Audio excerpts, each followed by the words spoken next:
The Columbia Network takes pleasure in bringing you Suspense.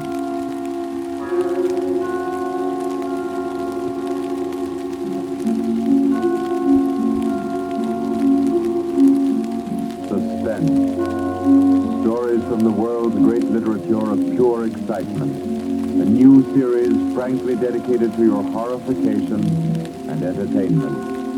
Week by week, from the pick of new materials, from the pages of best-selling novels, from the theater of Broadway and London, and the sound stages of Hollywood, will parade the most remarkable figures ever known. PBS gives you Suspense.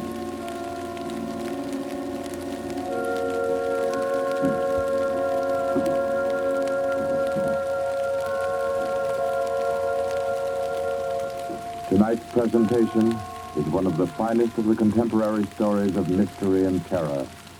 John Dickson Carr's famous novel, The Burning Court.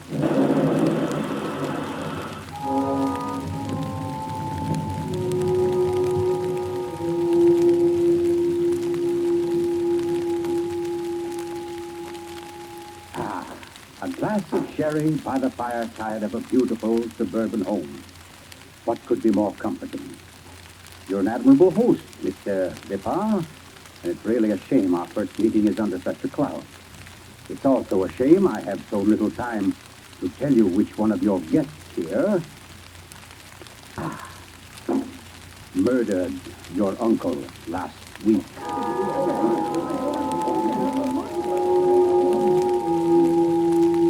Now, let's see now. I believe we're all here.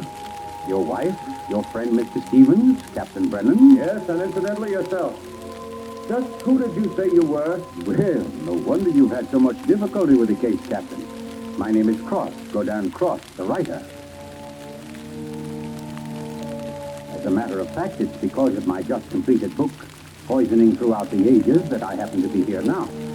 And Ted Stevens there happens to be a member of the firm which publishes my work.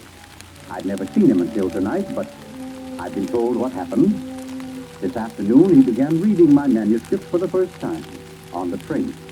The commuter's train, which every afternoon deposits him safely and soundly here in Crispin. I imagine he was halfway home by the time he finished the first chapter. Then he turned a page. Attached to the following leaf was a picture.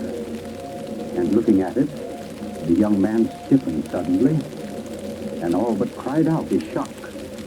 It was a picture of a young woman, and under it had been printed, famous poisoner Marie Dobré, 1676. Ted Stevens was looking at a picture of his own wife.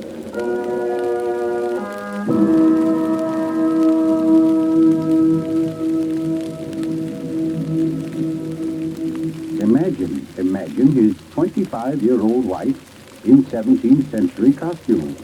The face, the features, even a wistfulness of expression were identical.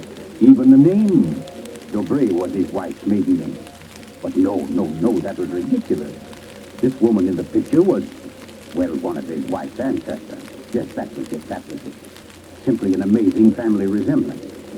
Marie would be waiting for him at the station. He'd have to tell her about it. He wondered why, however, she'd never told him about it. Oh, well, but you don't discuss such an ancestor, do you? Ted Stevens glanced down at the chapter to which the picture had been attached. It was entitled, The Affair of the Non-Dead Woman.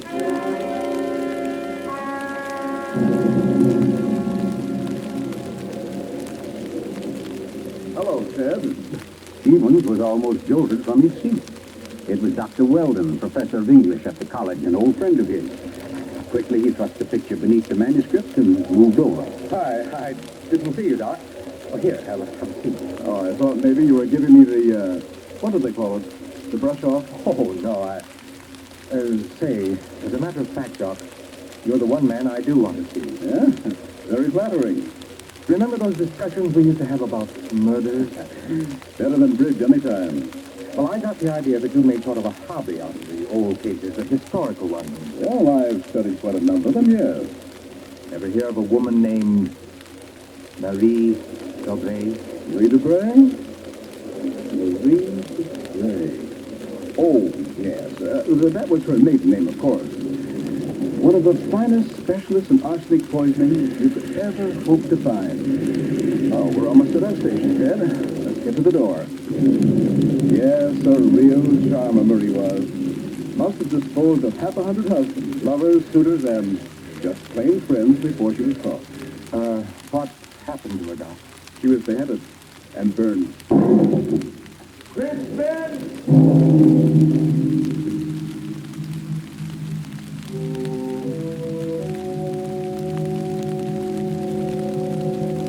Oh, absurd, laughable.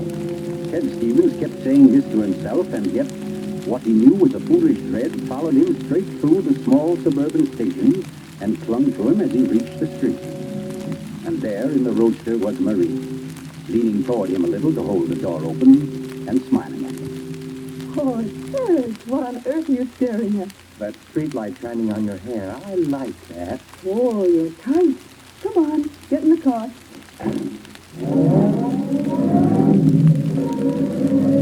Then, like a wisp of smoke, it was gone. The whole ridiculous fear, the delusion.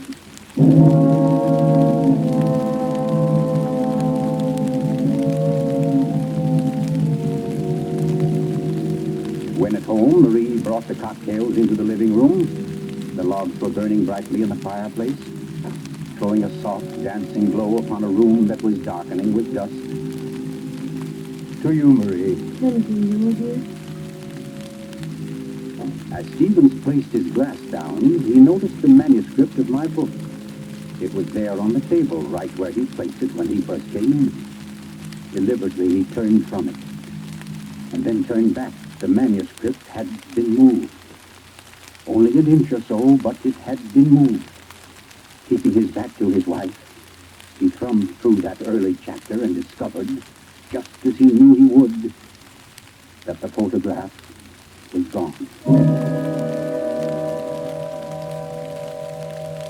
For a long moment, he thought of what to do. Then slowly, he turned around. This book by Cross I brought home. Mm-hmm. There was a story of poison in it. Rather funny. Her name happens to be the same as yours. Oh, your maiden name, that is. Oh, that is odd, isn't it? Darling. Was she a relative of yours? Why, Ted, you're serious. Yeah, in a way, yes. Oh, I don't mean it's really important. It's just that, well, when you run across a person who's a dead ringer for your own wife and who lived 300 years ago and was a top-flight poisoner, well, you like to hear about it, that's all. What on earth are you talking about? Darling, be honest with me.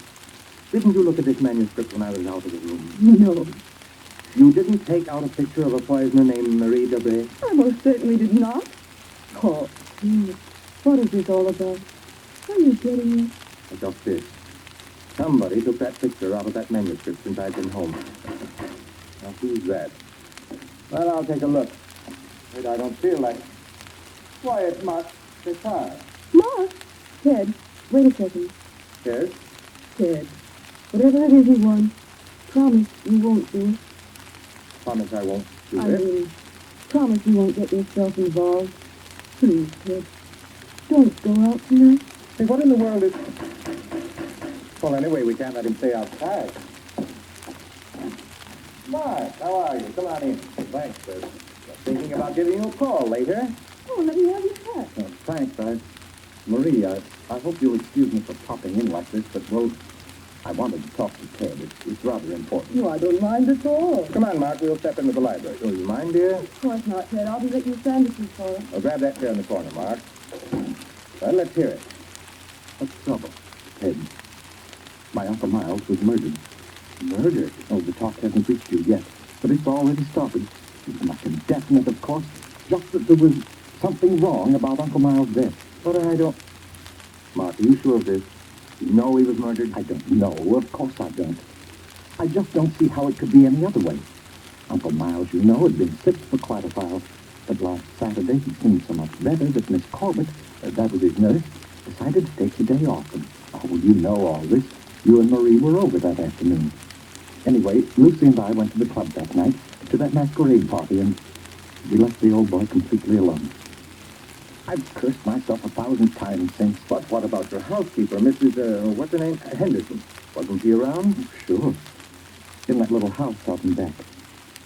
We told her to look in now and then, but, well, that wasn't good enough. It was after midnight when Lucy and I got back. Uncle Miles was dying. Ted, it looked exactly like one of his regular attacks. But then later, after he was gone, I happened to glance under the chest of drawers in his room. There was a small silver cup under there, almost drained, and Uncle Miles' cat. The cat was still warm, but quite dead. Oh. I managed to get the cat out of the house and buried without anyone seeing me. Next day, I had the contents of the cup analyzed. It was poison? Yes. Arsenic. Well, what do you want me to do? Help me open the crypt. What? I want to have a private autopsy performed. Help me get Uncle Miles' body out of that vault. Oh, I know it's a tough job. The thing is sealed solid, but we can do it. You mean without the police knowing about it? Without anybody knowing about it. Mrs. Henderson visited me, sister, and I managed to send Lucy over to the club. You must be crazy. You're playing with dynamite now. This is something you've got to tell the police now. I can't take that chance. But they'll have to know sometime. You're only I've got to know first, I tell you. You don't understand, sir. There was somebody in Uncle Miles' room that night, handing him something in a silver cup. Mrs. Henderson was on the porch by the window. She saw her. She saw her head. She thinks it was my wife.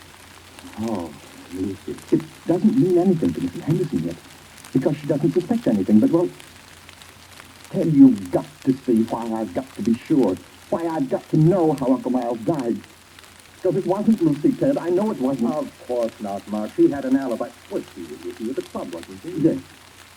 Except for half an hour. Please, you'll help me, won't you, Ted? When do we start? As soon as you can make it. Okay. Come on now. I'll get your hat. You trot on ahead, and I'll come over as soon as I can see Marie. You're not going to tell her about it. Of course not. I'll think of something. Don't you worry about it. No, thanks, Ted. Thanks a lot. Marie? Darling, Mark asked me to, I know, Ted. Yes. You better take these sandwiches with you. You'll be hungry. But you knew I was going out? Yes, I knew. You listened to it? I couldn't help it, Ted. I had no idea what Mark's visit was about. The talk about his uncle's death. There's a lot of gossip about it in the village. That's why I tried to tell you. I didn't want you to get mixed up in it. But it's too late now, isn't it? I mean, you're going, I can tell by the way you look. Ted, wait a second. There's just one thing I want to tell you before you leave. And that is that no matter what happens, no matter what you find or think or believe, I love you. You remember that, won't you? I'll remember you said so, Marie.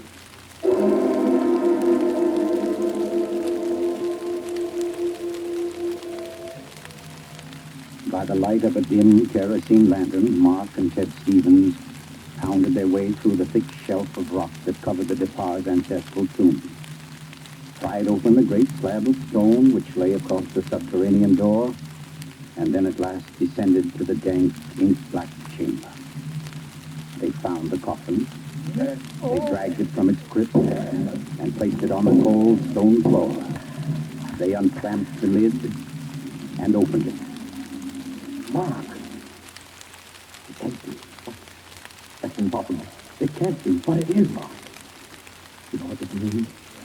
That body wasn't in this coffin when it was placed here. I'll swear it was, Ted. From the time that coffin was closed on Uncle Miles, somebody, the undertaker or Lucy or me, somebody was with it until it was buried. And the crypt was sealed right after. Then somebody beat us to it. Somebody's broken in here ahead of us. Broken in? Listen, Ted. Lucy and I have hardly left the house since the funeral. Do you think anybody could break in here, smash through that stone and cement without our seeing them or without our hearing them? Well, what? Well, you might as well come on out then. But who was that? Me, Mr. Depard, up here. My name's Captain Brennan. I'm from the office of the Commissioner of Police. I'd like to talk to you if you don't mind, Mr. Depard. Here, follow my flashlight up. But I don't understand. How did you know about this? By listening, mainly. Do you mind if we go up to your house, Mr. Depar? Why, no. Not at all. Oh, thank you. Oh, Freddie. Look here, Captain. Freddie, this is Mr. Depar. The country. How do you do? Know you, Mr. Depar. And Mr. Ted Stevens, is it? Well, how did you know my name? Very simple. I got the names of everybody who was here at the Depar the day the old man died. You and your wife were included. Oh, here we are. But I don't... Captain, who gave you those names? Why, your housekeeper, of course. Mrs. Henderson? You didn't think Mrs. Henderson saw the dead cat, did you, Mr. Depar? But she did. She also saw you bury it. And we've been interested in the case ever since. Well, nice place you have here, Mr. Depar. Now, let's see. According to Mrs. Henderson, your wife was wearing some kind of a masquerade costume that night. What kind of a thing was it? Well, it was... Oh, there, you can see it. It was copied from the dress in that old painting over there. Oh, yes. Funny, where's the woman's face? It's always been that way, long as I can remember. Somebody must have thrown acid on it or something. Can't blame them much. She was a poisoner. A poisoner? Yes. The story goes that one of my ancestors was responsible for her execution. Marie Dobray, her name was. Oh, yes. I have read about her. Learned all the poison tricks from one of her lovers, a guy by the name of Godin Croix. Godin Oh, yes, Mr. Stevens. We cops read now and then. Did you say Godin Croix? That's French. We call it cross. Absolutely no limit to a cop's education, is there? But to get back to your wife, Mr. Depar, she was just like the famous Marie. Now, when Mrs. Henderson looked through that window... Just a minute, Captain. Mrs. Henderson can't prove she saw a thing, and you know it. What do you mean? I mean you haven't any right to insinuate that my wife was in that room. Well, who's insinuating? I'm trying to say that Mrs. Henderson, after thinking it over, realized that she was picked by the costume. The woman she saw in the funny clothes, handing the cup of poison to your uncle, wasn't your wife at all. What? Because your wife is an unusually tall young woman. And the one Mrs. Henderson saw was fully half a head shorter. More on the order, let's say, of Mr. Stevens' wife. My wife? Why, this is absolutely ridiculous. Well, I don't know. What's the matter, Mr. Stevens? You're sounding like a leak. Tell me now, just for fun, where was Mr. Stevens last night? He was home. With me. The whole evening? Certainly. You retired early? Yes, we both did. You, I suppose, were sound asleep by midnight. Yes, I was. Then how do you know where your wife was? Look my- here, Stevens. She had to have a costume that would match Mrs. Depar's. How did she manage that? Where did she get it? Well, she never had one. She never had a dress like that. And what about our motive? Why did she poison him? I don't know. For money, certainly. Then what was it? Hate? Did she hate Mrs. Depar? Yes, she did. No. Oh, I don't know. I don't know, I tell you.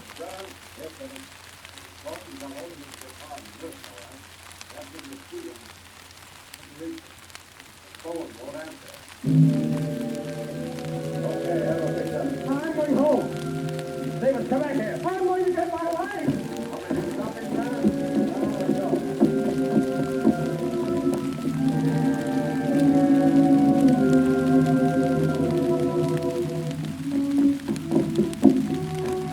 Marie!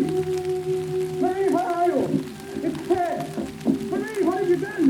Marie! Oh, good evening. Who are you? My name is Cross. Godin Cross. Oh, where's my wife? What have you done to her? You fiend, what have you done to my wife? Why, nothing at all, young man. Here, sit down. You're lying. Something's happened to her. The police just phoned. There wasn't an answer. Why are you here? Why am I here? Well, because your wife, reading my chapter on the Dobrays, realized I knew more about the family than even she did. Because she found my phone number on the front cover of the manuscript. And because I know an exceptional case when I hear one. Does that answer your question? No, you know it doesn't. Can't you see I've got to know whether... Yeah, I see. Whether your wife is that Marie Dobray, who was burnt by order of the High Tribunal for all poison cases, the burning court of France, witchcraft, black magic, the world across the threshold. You're quite sure, no doubt, also that I'm Godin Saint Croix, who first wooed her. No, my boy. No, my real name happens to be, of all things, Tom Simpson. Most unsuitable for a distinguished writing career. And Marie Dobray is no more your wife's real name than mine is Gordon Cross. What? Your esteemed wife was an adopted child, Mr. Stevens, adopted by people in Canada named Dobray, remote members of the real family of poison. I can't believe it. Oh, why didn't you tell me? Why? Because until I told her half an hour ago, she didn't know it herself. You see, in the course of my research on the family, I found out about it. And in the course of talking with your wife, I found out something else. How for years she was haunted by the fear that she might be a poisoner by inheritance, by blood. And you can see, can't you, why she never talked about it, or her past to you? Yes. And yet, Mr. Stevens, you had all but made her forget that past. You. And that's why she was willing to lie, to steal a picture, do anything, in order to hold you to her. Yes, I see that now. You know, young man, I rather think she loves you. But as you will see, though, she comes only when I call her. Mrs. Stevens? You mean she's... Yes, Mrs. Cross. Marie, it's you. You're all right? Oh, yes, we were both all right now, and nothing can change it ever. Marie, listen. Media. Sing, Maggie. Maggie? Well, that's my name, my real name. Maggie McTavish. And it's a lovely name, dear. The most beautiful, gorgeous... Darling, please. You don't understand. The police, they think you had something to do with Miles Jack. They think I did. So, now, Mr. Stevens, before we go back to the depart, don't you think you'd better tell me everything that's been said and done up to date? Having just saved your wife's soul from the burning court, now I'll wrest her body from the electric chair.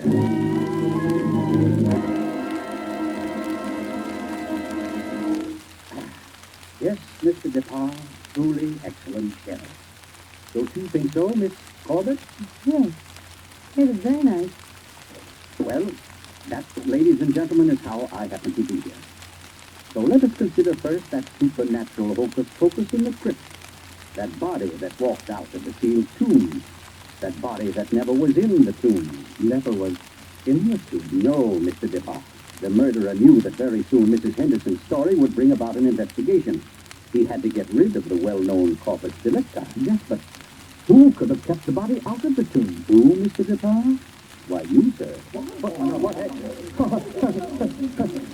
I don't understand. Well, it's very simple. You had the opportunity. I believe you said yourself you were alone with the body before the burial. And you had the strength. I dare say you carried it down to the furnace, where it's now probably nothing but ashes. Ridiculous. Why would he spend an hour smashing into a crypt for a body he knew wasn't there? Why, Captain? To impress Mr. Stevens, his witness. And also apparently you. Oh, that's perfectly fantastic. Fantastic. Oh, no, Lucy. Just comic. And I suppose, Mr. Croft, that I also put on a woman's masquerade costume, went into my uncle's room and handed him a nice cup of arsenic. No. That had to be done by a woman. Your accomplice, as a matter of fact. Oh, now, come. You mustn't all look at Mrs. DePauw, because Mark DePauw's one noble act was his frantic effort to prevent his wife from being charged with the crime. A crime which he and Nurse Myra Corbett committed. Myra Corbett? Why, you... Yes, sir. Yes, Mr. Stevens, this quiet little lady beside me. Why would I do such a thing? Money, Miss Corbett. A cutout of Mark DePauw's inheritance. Payments for services rendered. That's an absolute lie, Croft. You see, ladies and gentlemen, Captain Brennan never bothered to check Miss Corbett's whereabouts on the night of the murder. Why even think of the nurse? She was the custodian of the old man's Oh, health. you're crazy. And yet who but a nurse could so naturally offer the old man a cup? A cup he was sure contained medicine. You're making it up. Oh, you're just And making who it but up, this that's all. Corbett living right here in this house would know what kind of masquerade dress she must copy, would know when Mrs. Henderson would pass the window that night, pass and see her, and accept her, she hoped, for Lucy DePauw. No, that's not true. Oh, yes, Miss Corbett. Yes, Miss Corbett, that dress was the touch that wrecked you. That was your own idea, wasn't it? Not mine. You weren't content with a mere murderer's share of the profit. You wanted a wife's share, half of the whole estate. You wanted Lucy DePauw convicted and out of the way for good. Well, I give you a toast, Miss Corbett, with Mr. DePauw's excellent sheriff, to a particularly ruthless poisoner. And yet, you know, on the whole, I'm rather partial to female poisoners. Why, only tonight, I...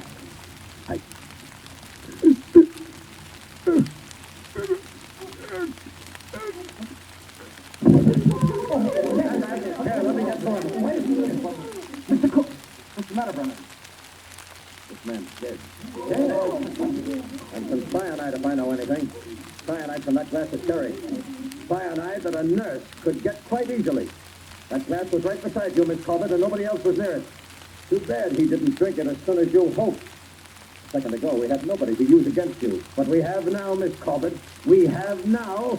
And I arrest you for the murder of Gordon Cross.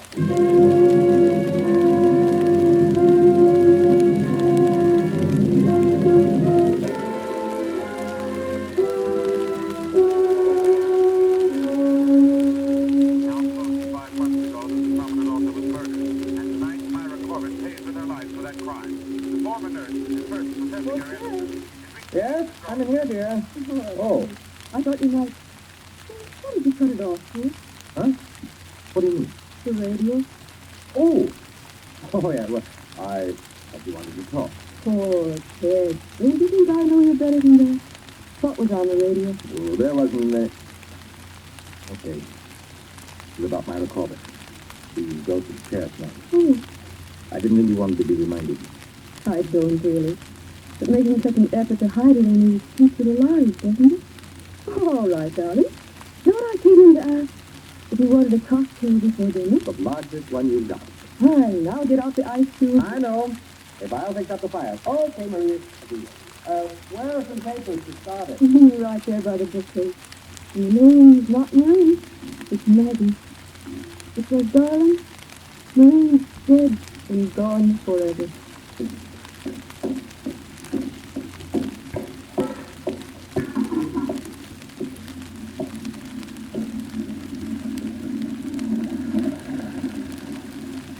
Oh, no, Marie. We're never dead. Neither of us. It was your hand that touched that glass. I know that now. And I could return the favor. But instead, I shall ask that you dispatch your husband. This one, like all the others. Now, just a little bit of poison in the drink, Marie. Any kind of a drink. What kind, Ted? What kind of a cocktail shall we have? Oh, any kind, darling. Any kind at all.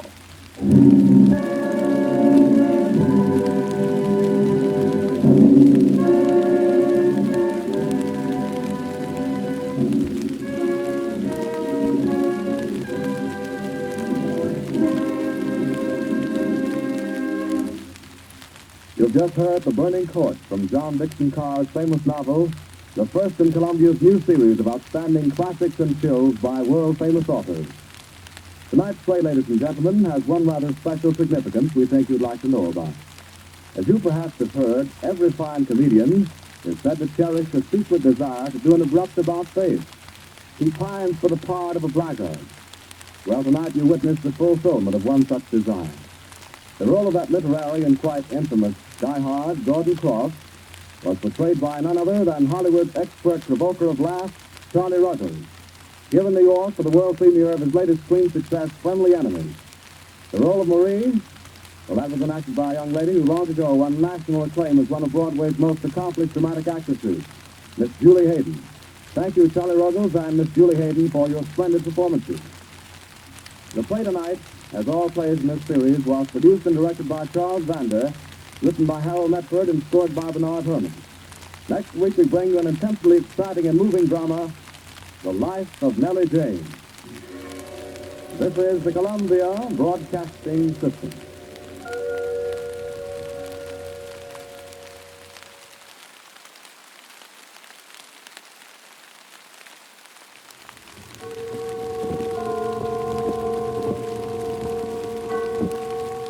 The Columbia Network takes pleasure in bringing you Suspense.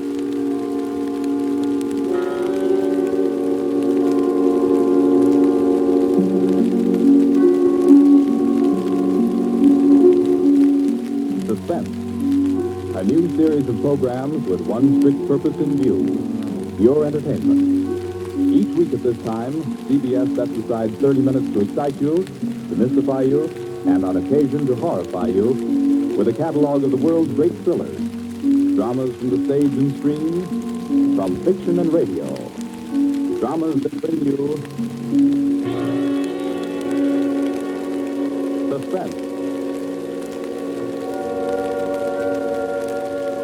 This, the second offering of a new series, is a unique one. Certainly, it is one of the very few pieces of suspense literature that somehow manages to tickle your funny bone while busily engaged in tingling your spine. Make no mistake, though, nobody's kidding. CBS presents its adaptation of John Collier's well-known short story, Wet Saturday.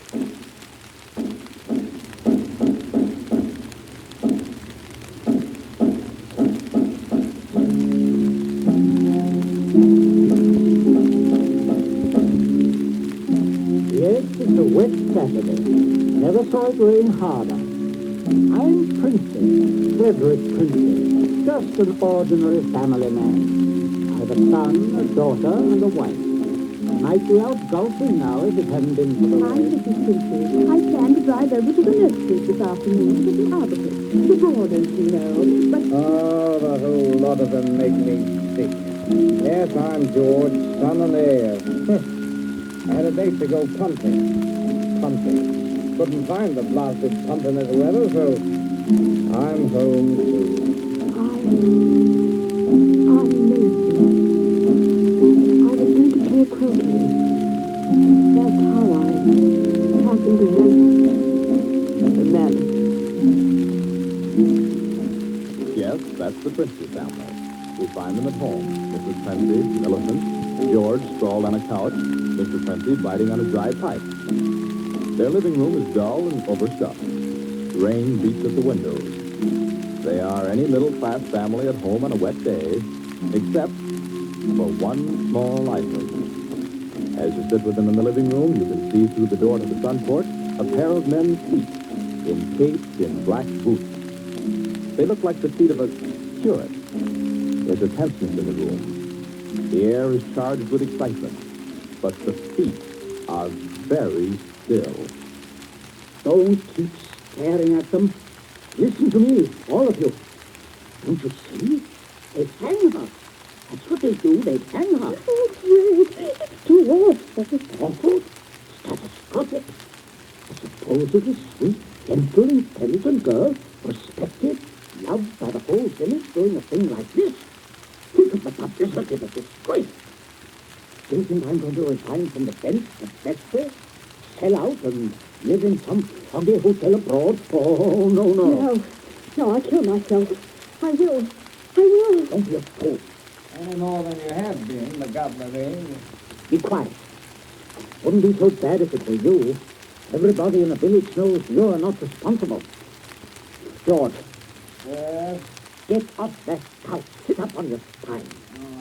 You might be of a little use here if you could think. Listen, Governor, this isn't my funeral. Oh, shut up. As long as I can remember, George, you've been a trial and a tribulation to me. Oh, I can't stand it. You've got to stand it, my dear. And keep that hysterical note out of your voice. You hear? We are talking about the weather. Now, George. Yeah? George, if he fell down the old well, say, striking his head several times, what about it, eh? I really don't know, Governor. What about it? Don't be an ass. I'm asking you to think. He'd have had to hit the side several times in 30 or 40 feet and at all the correct angles. No, I'm afraid not. We'll have to go over it all again. Oh, no, Father. No. I couldn't. Millicent, we must go over it all again. Oh, Fred, you're torturing me. Oh, face facts, Mater. With him lying there, there's no use pretending it's a picnic. They might hang you, Millicent. Oh, stop that shaking. Stop it here. You must stop it. Keep your voice quiet. Millicent, we are talking of the weather. Now, we will proceed.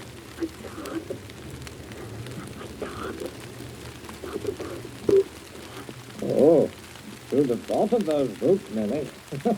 I'm not moving them. Well, sit up, George. Stop shuffling your feet. Now, Millicent, look at me. Answer me truthfully, you hear? Answer me.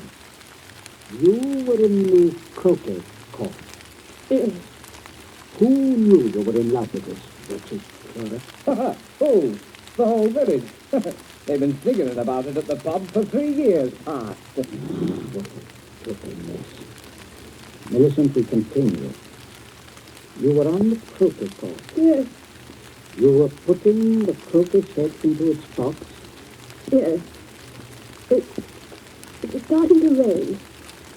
I was carrying the balls and mallets into the sun pit. The box was there. You heard someone enter the garden gate and come across the yard. Yes. Could you see who it was? No, not at first. I was going into the sun porch. I threw down all the mallets but the red one and turned around. It was Withers. Yes. So you called. Loudly? Did you call him loudly? Could anyone have heard? No, Father, I'm sure not. I didn't really call him. I just spoke his name. He saw me as I went to the door. He just waved his hand and he came over. How can I find out from you whether there was anyone about?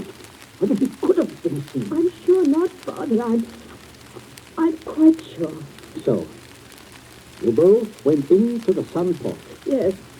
It was raining hard then. What did he say?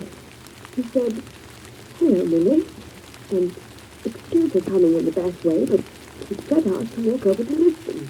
Yes. And he said, passing the park, he'd seen the house, and suddenly thought of me. And he thought he'd just look in for a moment. He had something to tell me. Go on. He said he was so happy, he wanted me to share it. He'd heard from the bishop he was to have a vicarage. And it wasn't only that. It meant he could marry. And then he began to stutter, get all confused. And of course, I thought he meant me. Don't tell me what you thought. Tell me exactly what he said, nothing else. Well... Oh, stop crying. A luxury you can no longer afford. Tell me what happened. He said, no. He said it wasn't you. It's Ella Bragdon Davis. And he was sorry and all that. Then he went to go. And then? I went sad. He turned his back. I had the red mallet of the croquet set in my hand. I forgot to drop it in the box that he gave me. Did you shout or scream? I mean, as you hit him? No, I'm sure I didn't. Did he? Come on, speak up. No, Father. And then? I threw it down. I came straight in here. I went to look for Mother. Oh, poor baby. No, I didn't leave the child alone in bed. Not such a child, Mater. Millie, I had no idea Keep you had... quiet. I'm thinking. You see, George, he probably told people he was going to Lisbon. Certainly no one knows he came here, for he didn't decide until he crossed the park. He might have been attacked in the woods. We must consider every detail. A curate with his head battered in. Don't.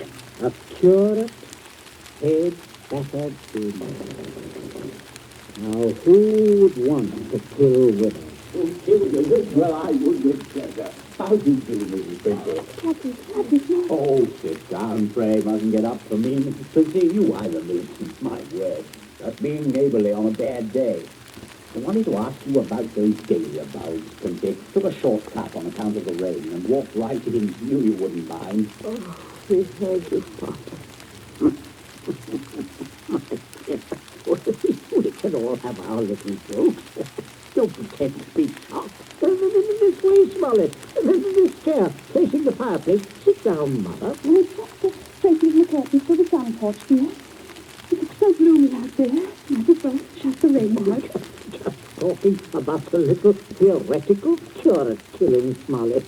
You know, young people these days like thrillers, personicides, justifiable personicides. Have you heard about Ella Bragdon, David? I should be most properly laughed at. Why? Why should you be laughed at, Smollett? No, I have thought in that direction myself.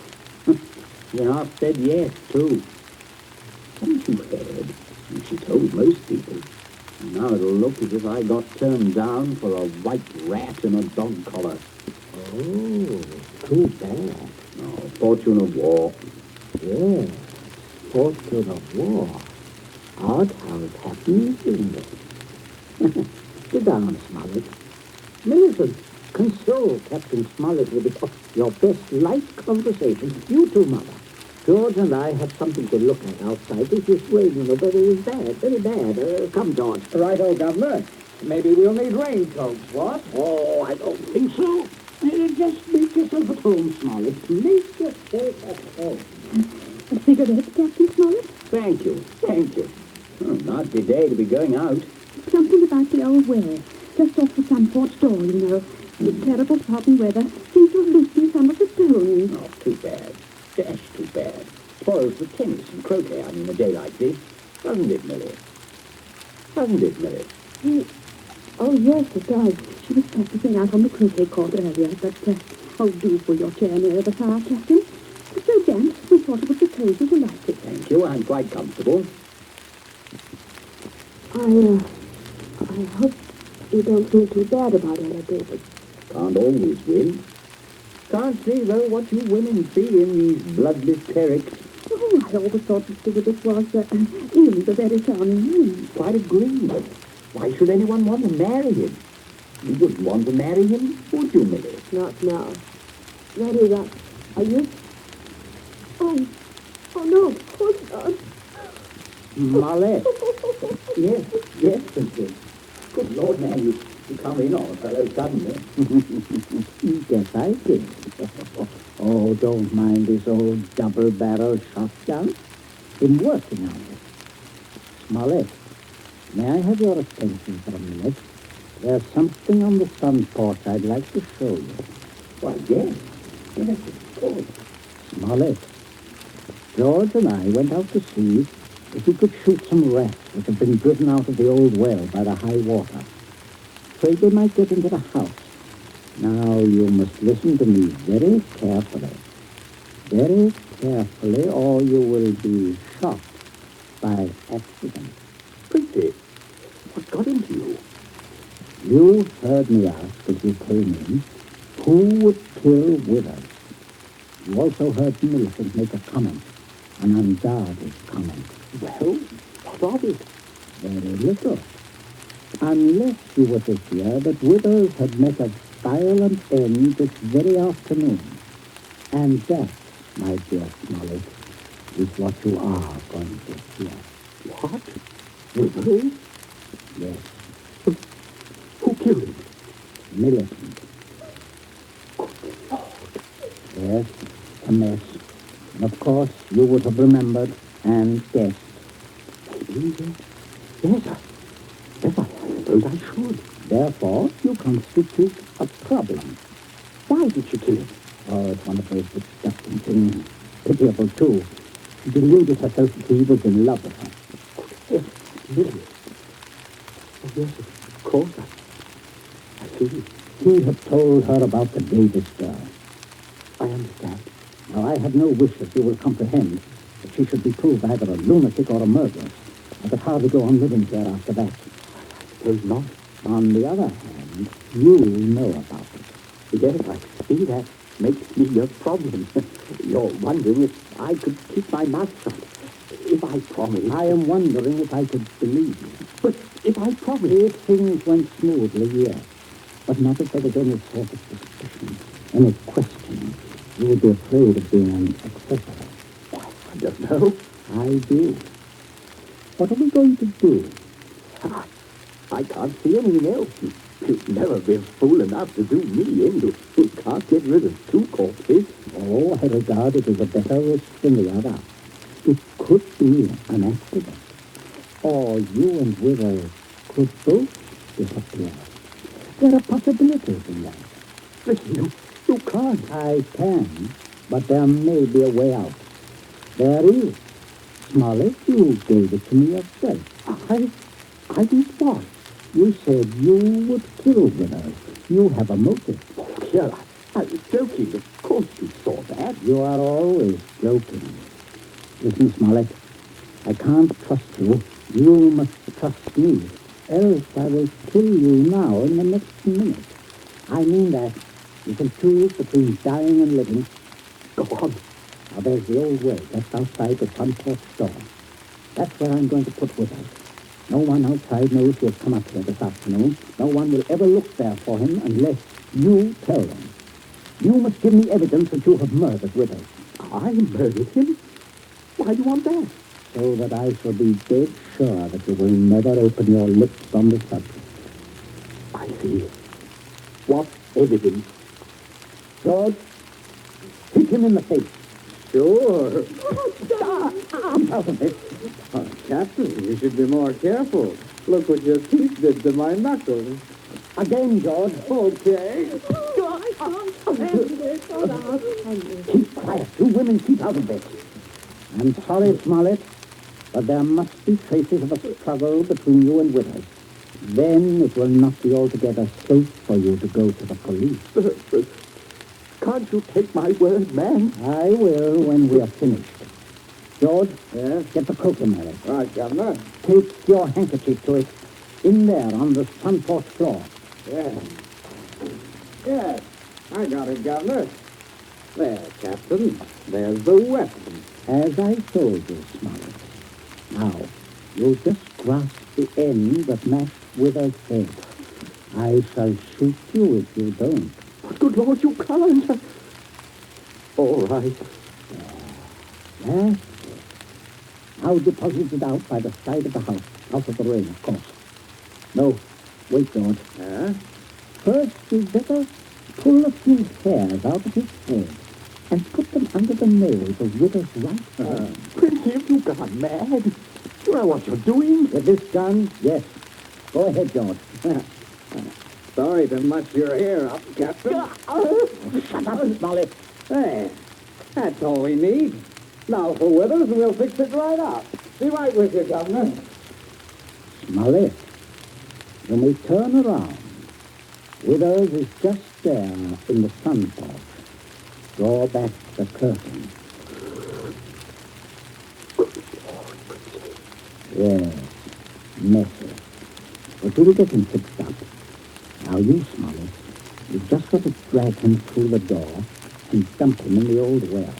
Just beyond the door, Captain. I won't touch it. I won't try. All right. Stand aside. Out of range, George. Right. Only one place I want this bullet to go. Father. Keep quiet. My aim's none too good. Wait a minute. That's better. Much better. Go on now. In here. You'll have to take him outside. By the shoulders ought to do it, Captain. Keep quiet, George. Go on, Smollett. Go on. You've seen dead men before. Drag him. Drag him. I'll just hold the gun here to make sure that everything goes all right.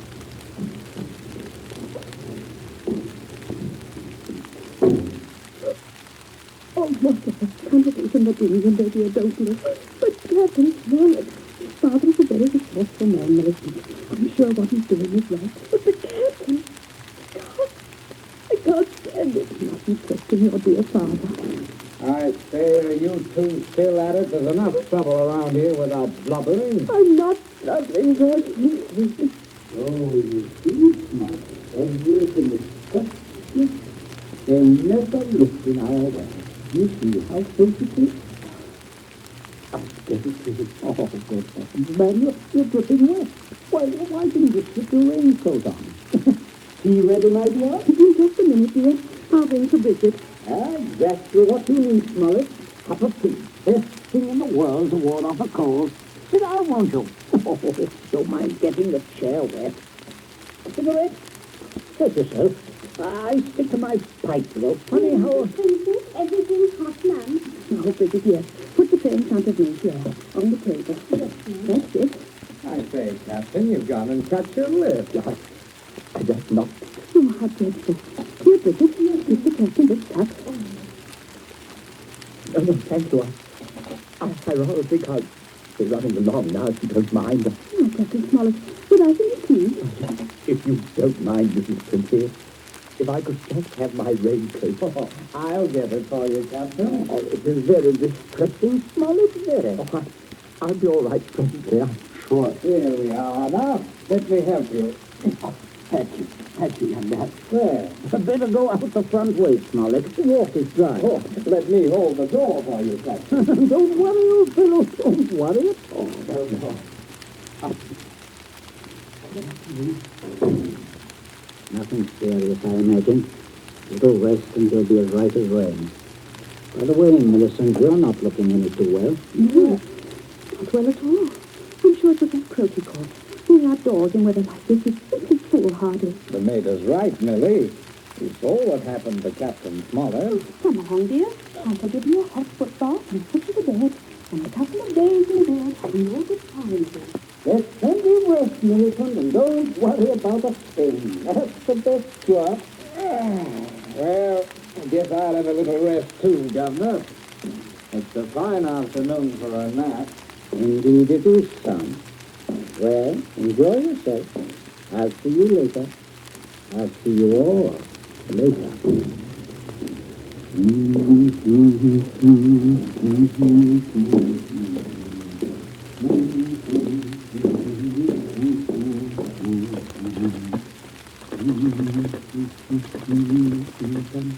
Your number, please. Oh, would you get me to the police station, please? Police station? Right away, sir.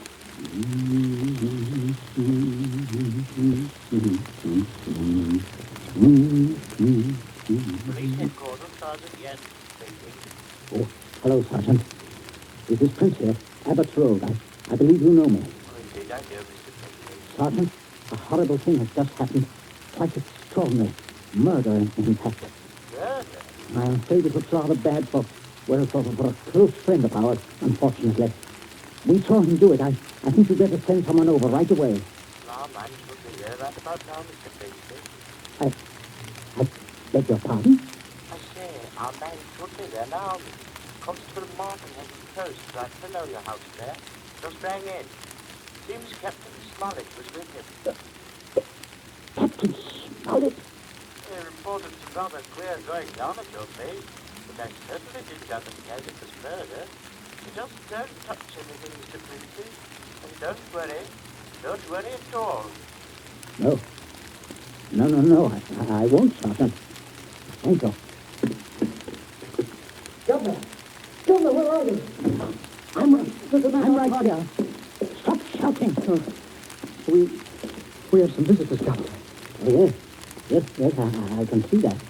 Well, Constable, good afternoon. Good afternoon, Mr. Princy. And Smollett, I say what a remarkable fellow you are, coming back like this. Here to reenact the crime? Only the one against me, Princy. The one against the curate I'll leave to you people. Extraordinary sense of humor. Mr. Princy, I just had a look at what's in your well. Not a pretty sight, that. Not pretty at all. Yes, Captain Smollett was thorough, if nothing else. You saw him when they did it, sir, out in the back? Oh, quite. We were just returning from a walk. Smollett evidently had been laying for the curate, hiding out in those bushes by the road, I imagine. He was never inside this house. Never. And they do say, Captain. I say that while I was inside this house, a guest of the family, I was coerced into dragging the curate's body outside and dumping it in the well. Well, there we are. Not entirely, Constable. I'll just remove my raincoat. There. and demonstrate how damp I got my clothes when I went outside without it. No, that's interesting, isn't it? Quite. He undoubtedly removed his coat at some point between here and your post. I might as well tell you that his weapon, a red croquet mallet, is out by the side of the house. I shouldn't be at all surprised, but that you'll find his fingerprints all over it. All over the end of the mallet, Constable. The end that mashed with his head. And not the end I'd have hacked the grass in order to do the mashing. Governor, that's a decent try, Smollett, but it won't work. There must be other evidences, Constable. You'll undoubtedly find them when you examine the body. What do you mean my hair under Withers's nails? Well, sir, if you look carefully, I believe you'll find a few of my precious hairs under his son's nails, too. Here, what are you trying to... Constable, this is an utter waste of time. So far as the violent struggle between Smollett and Withers is concerned, Smollett's face speaks for itself.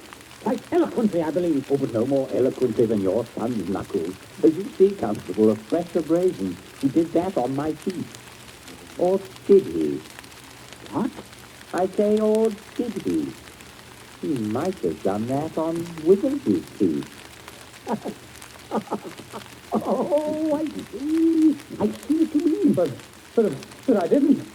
Governor, he said I... Oh, keep still, you nitwit. Let me think. As a matter of fact, George, the more I think of it, the more I'm convinced it was your voice I heard. Quite a vigorous quarrel. Something about the curate using your sister. Oh, don't be ridiculous, Smollett. Very well, Princy. If your son didn't do it, who did? That's what I'd like to know. How about it, Mr. Princy? That is a sticker, all right. George, my boy, it looks like you're elected. Elected? What do you mean? I didn't do it. Why, I had nothing to do. Keep your mouth shut, will you? I won't. I'm not going to take the blame for her. Millie did it. She did it with that mallet. I saw her. You could prove that? Prove it? Yes. The fingerprints on the mallet. The handle. Why, George, don't you remember when you made me touch the mallet? When you picked it up with your handkerchief? No. George, I'm sure you wiped that handle clean. Oh, well, I could hardly expect you to remember that if you can't even remember killing the curate. Governor, I told you to keep still. But, Governor, you're not going to turn me over. As long as I can remember, George, you've been a trial and a tribulation to me. Governor, You shouldn't have done it, son. You really shouldn't. No, George, that was definitely wrong. Princy, I think I'll have that cup of tea after all. Nothing like it in weather like this. Wet Saturday, from the short story by John Collier. You have just heard the second in Columbia's new series, a series designed to bring you the best in thrill entertainment.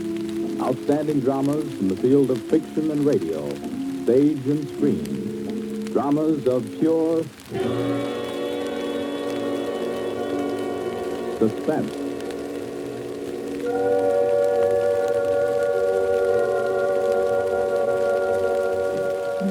This Columbia feature is produced and directed by Charles Vanda, with script by Harold Medford and score by Bernard Herman. Be with us again next week at the same time when we present Suspense. This is the Columbia Broadcasting System.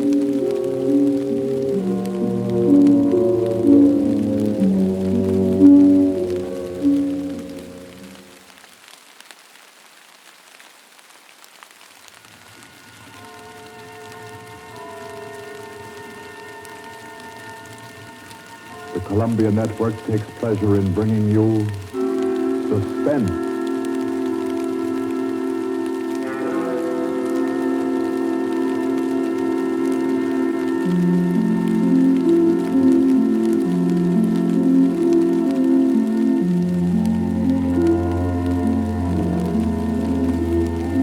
Suspense. Columbia's play theater of outstanding thrillers. Produced and directed by William Spear and scored by Bernard Herman. The notable melodramas from fiction and stage and screen, from the world's great literature of entertaining excitement, presented each week to bring you to the edge of your chair, to keep you in suspense.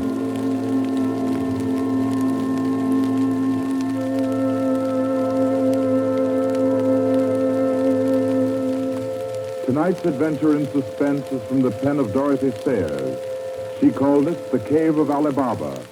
Like the tale told by Scheherazade, a distinguished ancestress in the storytelling art, Miss Sayers' thriller deals with 40 thieves and with 2 magic words.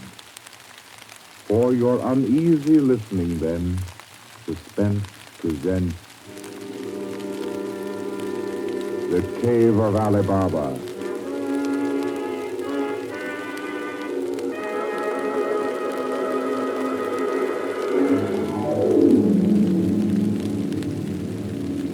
On a Saturday afternoon in January, in the grim and narrow house in Lambeth, a man sat eating kippers and reading the daily paper. He was smallish and spare, with brown hair rather too regularly waved and a strong, brown, pointed beard. His double-breasted navy blue suit, his socks, tie, and handkerchief were all scrupulously matched, and his brown boots just a trifle too highly polished. He did not look a gentleman, not even a gentleman's gentleman. Yet there was something about his appearance which suggested that he was accustomed to the manner of life in good families. Superior butler, perhaps. Yet not old enough to be retired. A footman who had come into a legacy, yes. He had just finished eating. He was sipping his coffee when a slight noise at the front door caught his ear.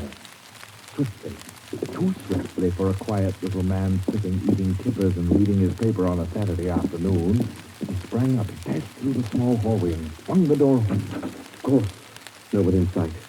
The society is at least dramatic in its delivery of its correspondence. And as if he knew what he would find, he shut the door and turned to the hat stand in the hall. An envelope had been placed there. It was addressed to Joseph Rogers. So Mr. Rogers opened the note. Number 21. An extraordinary general meeting will be held tonight at the house of number 1 at 11:30. You will be absent at your peril. The word is finality. Finality. Yes, I think so. The man called Joseph Rogers stood for a moment, studying the note. Then he strode to the rear of the house, to a tall safe built in the wall. Carefully, he manipulated a dial. He swung the safe door open. He stepped inside, into a small strong room. He opened a drawer marked correspondence, placed the note inside, and then came out again. A moment to reset the lock for a new combination, and then he went back into the living room. He reached for the telephone. He lifted it from the cradle and then reconsidered. Too dangerous. He hurried upstairs and clambered into an attic. In the furthest corner, he searched for and found a knothole in the woodwork. He pressed it. A concealed trapdoor swung open and he was in the loft of the adjoining house. He paused before 3 cages, in each of them a carrier pigeon. Carefully, he wrote a note. Slipped it under a pigeon's wing. There you are, my pigeon. There, take it easy now. There you go. Last thing. 4:30. I'll send another pigeon at 5 and a third at 6. I should have my answer by 9:30 at the latest. Oh, I forgot one thing, most important. Mr. Rogers moved through the trapdoor, back into the attic of his own house, and once again he stood before the tall safe built in the wall. He opened the door, stepped into the strong room, moved for a moment quietly in the dark, and then spoke gently. Now, be good, my sweetheart. I'm depending on you. Open sesame. Come on now, old thing. Open sesame. Open sesame. That's better. That's very much better.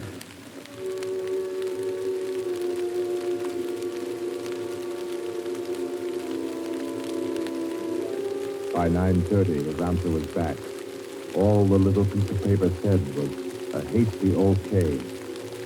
At a quarter before 11, he took his revolver from a locked drawer, inspected it carefully. Yes, loaded it with cartridges from an unbroken packet, and left the house. He walked quickly, keeping well away from the wall. And when he climbed on a bus, he sat next to the conductor, where he could watch all who got on and off. By 25 minutes after 11, he was out on lonely Hampstead Heath, pausing in the shadow of a large tree to adjust a black velvet mat, on which in white thread was stitched the number 21. Then he stepped briskly to the door of the villa that lay before him and...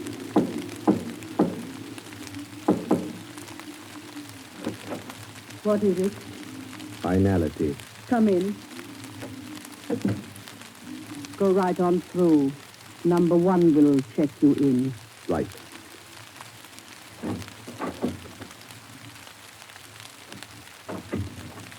"21, sir. Lift your mask. Very well, 21.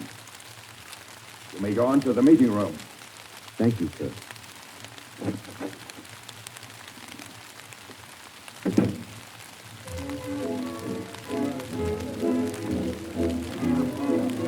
The room of the villa in which Mr. Rogers now stood was a large one, a brilliantly lighted room, with a gramophone in one corner blaring out a jazz tune.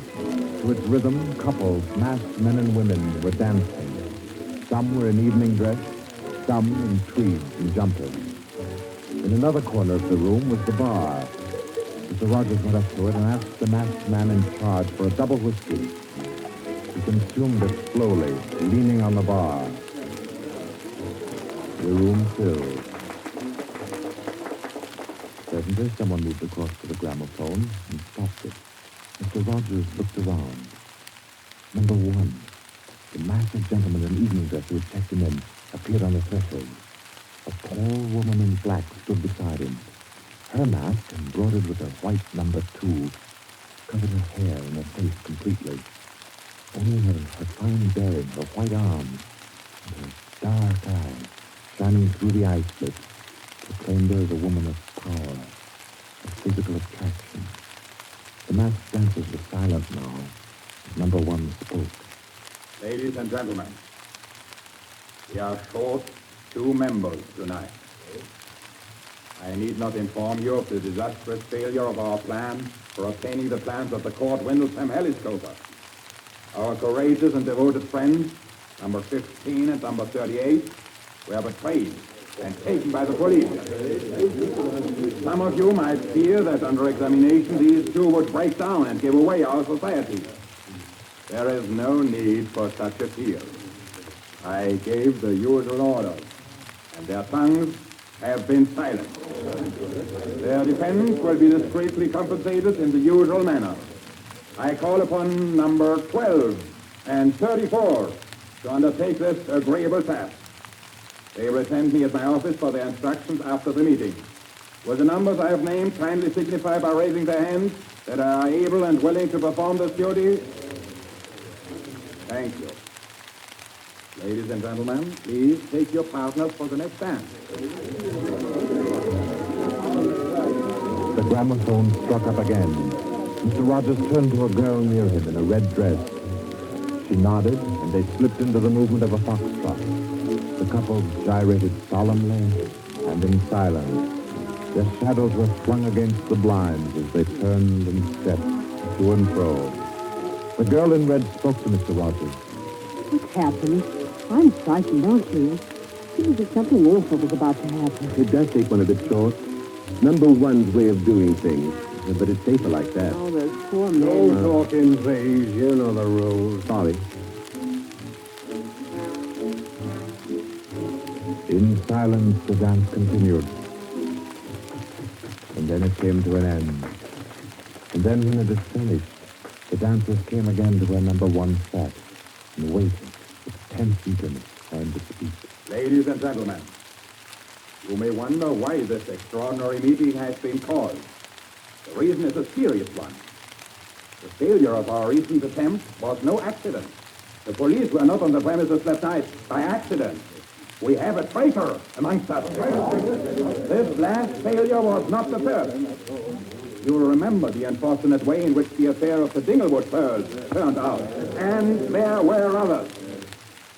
However, I am happy to say that our minds can now be easy. All these troubles have been traced to their origin.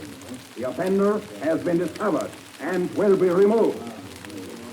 The misguided member who introduced the traitor to our ranks will be placed in a position where his lack of caution will have no further ill effect. There's no cause for alarm. Ladies and gentlemen, please take your partners for the next dance.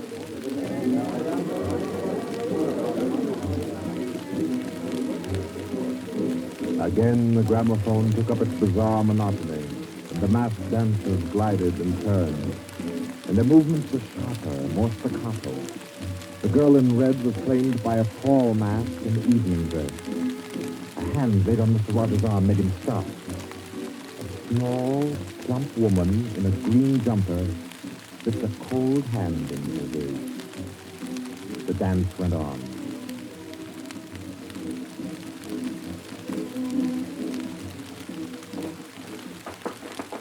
When it stopped, everyone stood detached, stiffened in expectation. The endless interval was over. Number one raised his voice. Ladies and gentlemen, you will no doubt wish to be relieved of the questions on your mind. I will name the persons involved. Number 37. No! Silence! Silence! You have failed in discretion. You will be dealt with. If you have anything to say in defense of your folly, I'll hear it later. Sit down. Number 37 sank down upon a chair. He pushed his handkerchief under the mask to wipe his face. Two tall men closed in upon him. The rest fell back. Ladies and gentlemen, I will now name the traitor. Stand forward. Number 21. Take off your mask.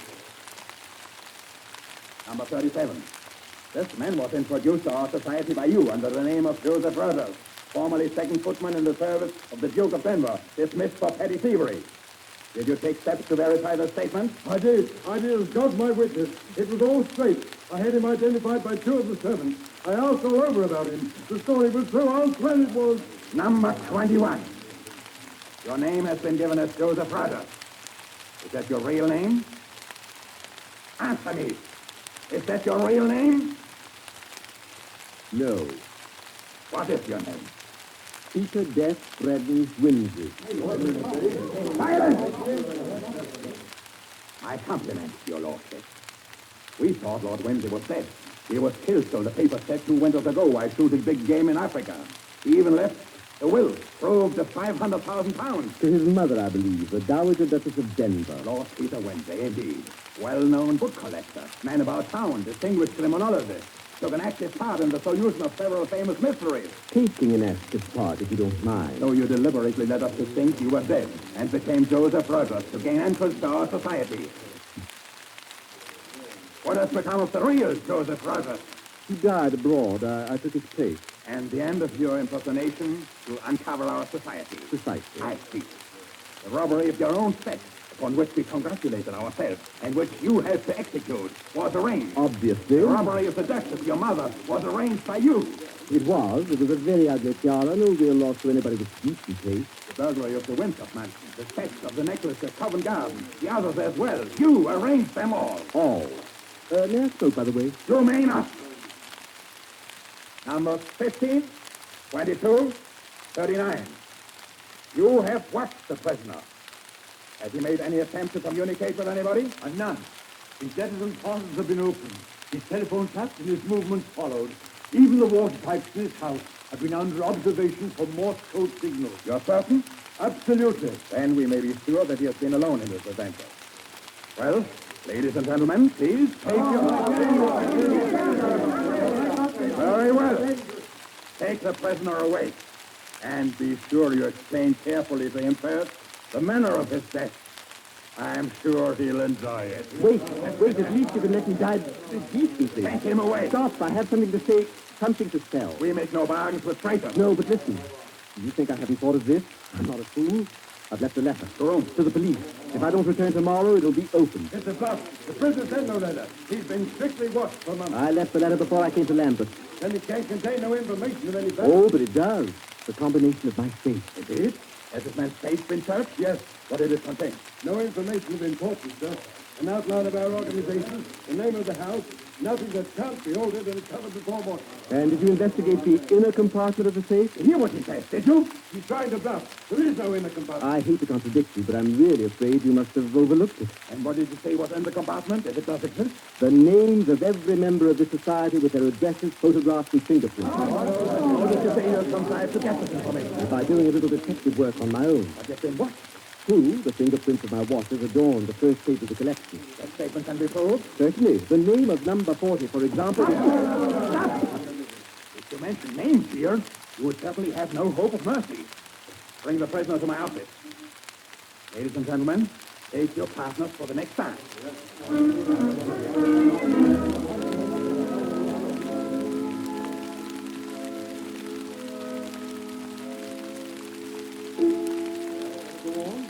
Prove that I know your gang from number 1 to number 25. You want me to prove that I know the others as well? My lord, your story fills me with regret that you are not, in fact, a member of our society. Wit, courage, and industry are valuable in an association like ours. I fear I cannot persuade you. No, I suppose not.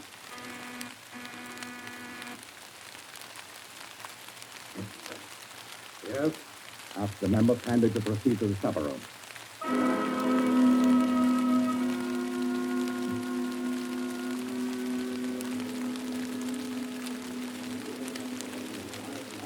Ladies and gentlemen, I'll not conceal from you the seriousness of the situation.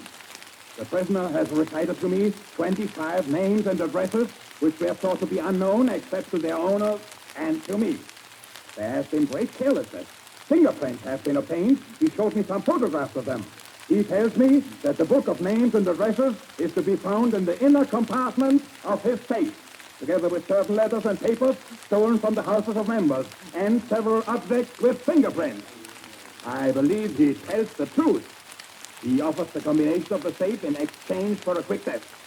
I think his offer should be accepted. What is your opinion, ladies and gentlemen? The combination is known already. Fool! This man is Lord Peter Wimsey, a scientist of crime. Do you think he will have forgotten to change the combination? Oh, I think give him the promise. Time's getting short. You agreed? It's a bargain, Wimsey. What is the combination? The word of the combination is unreliability. And the inner door, the inner compartment. In anticipation of the visit of the police, the inner door is open. Good. Number 12 and 36. You will go to the prisoner's house and... Why get in the morning? That's right. I agree. Nobody ought to be touched. Then what, ladies and gentlemen, do you suggest? You go yourself. You're the only one that knows all the names. You go yourself. I second that motion. It's the wish of the meeting, then, that I should go? No. I say no. No, don't go. Number 1 is our president, the head and soul of our society. If anything should happen to him, where should we be? You've all blundered. We have your carelessness to thank for all this. You think we should be safe for 5 minutes if you were not here to repair your folly? Well, there's something in that. If you will pardon my suggesting it, the lady appears to be in a position peculiarly favorable for the reception of the president's contributions.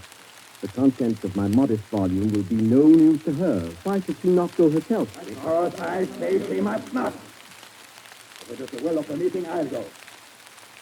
Give me the key of the house. Here. Is your house watched? No. If I have not returned in 2 hours, act for the best to save yourselves. And do what you like with the prisoner.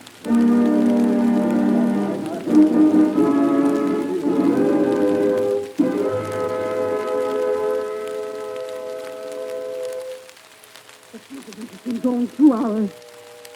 Traitor! What's happened to him? How should I know?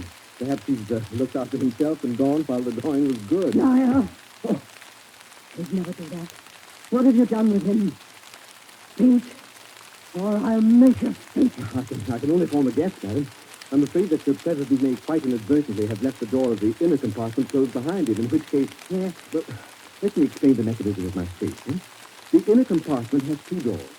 The outermost opens outward with an ordinary key. Who do you think that the president is so stupid as to be caught in an obvious trap?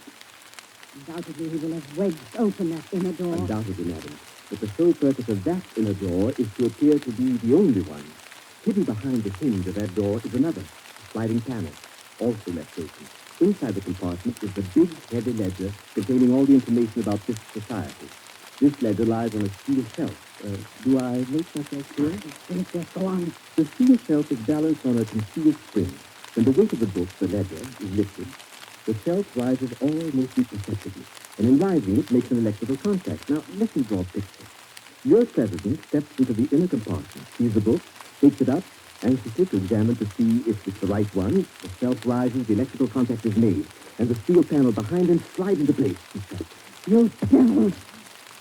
What is the word that opens the inner door?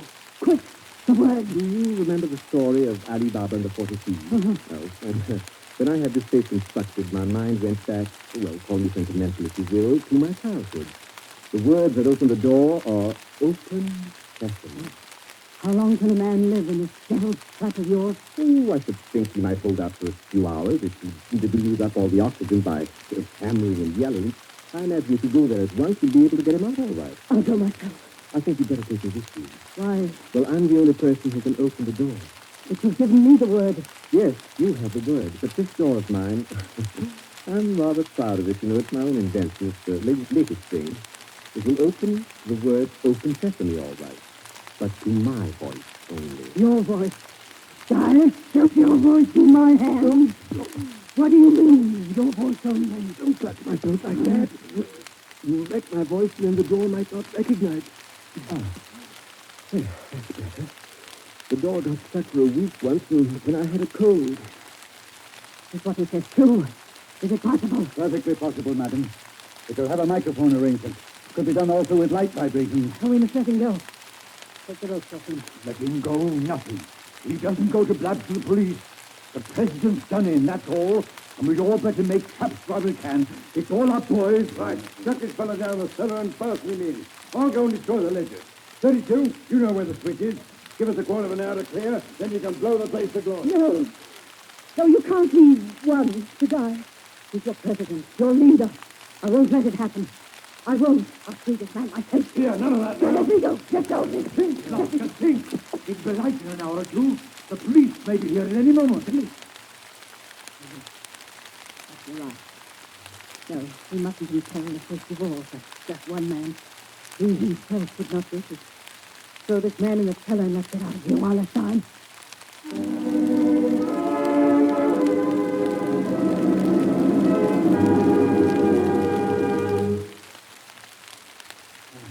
Here. This is good enough. Leave him here. Right. Let's go. Hey, who's that? Yeah, should have got him. I say, the flow's from down here in this cellar.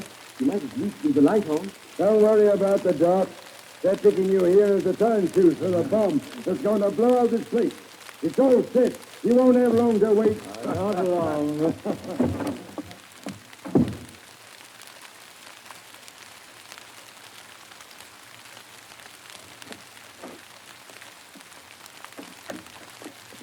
Who is it? Who's there? Where did it take you to? My compliments, madam, on your loyalty to your president. Quick. Let's set the time, please. The house is mine. Follow me as fast as you can. Number one must be saved. And only you can do it. Well, how did you manage to? There's no time for questions. Get up and follow me. You will release him. You promise. I promise. But I warn you, madam, that this house is surrounded. When my safe door closed, it gave a signal to Scotland Yard. All the members of the society are safe. Never mind them. Here.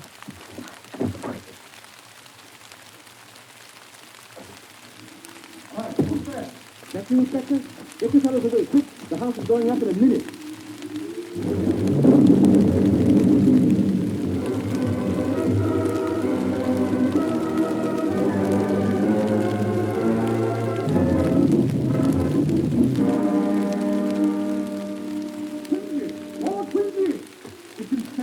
Old man, are you all right? I'm a bit winded. What's happened, Inspector? Oh, about half a dozen of them got blown up. The rest we bagged. Who's this? One of the gang. He's called number 2. We're the safe. Golly, I soon forgot the gentleman of the safe. Walker, where's your car? Down the lane. Send one of your men down to get him. Right. Johnson, bring that car here. Yes, sir. I've got the number one of the whole company, quietly asphyxiating at home. I promise you get back and save him. He's the bloke that you've been wanting. The man at the back of the Morrison case and the Hope Wilmington case and hundreds of others.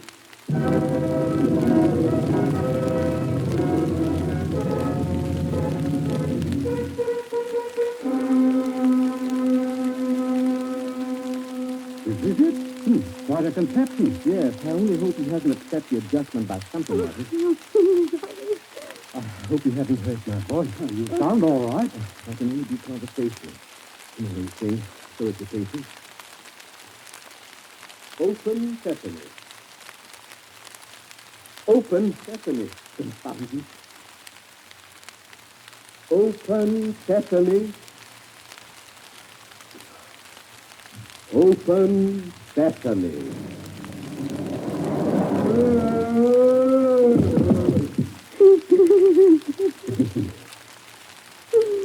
No, he's not. He lives to stand his trial.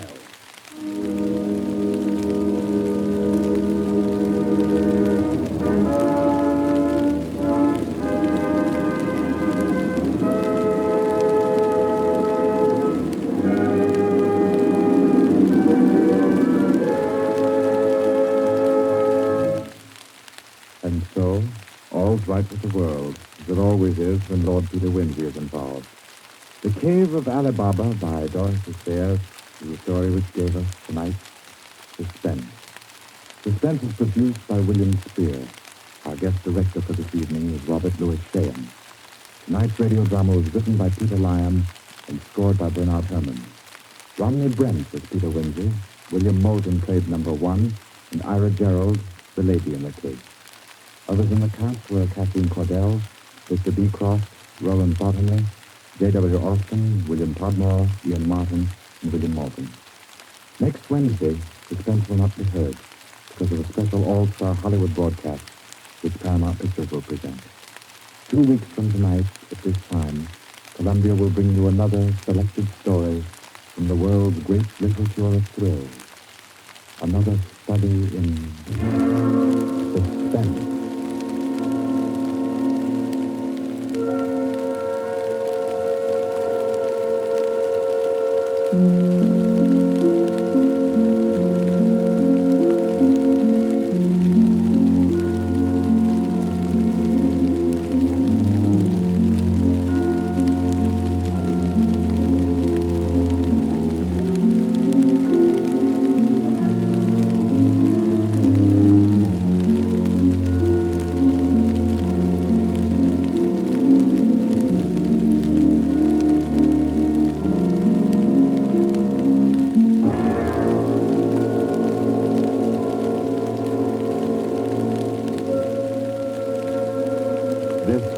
Kroger, and this is the Columbia Broadcasting System.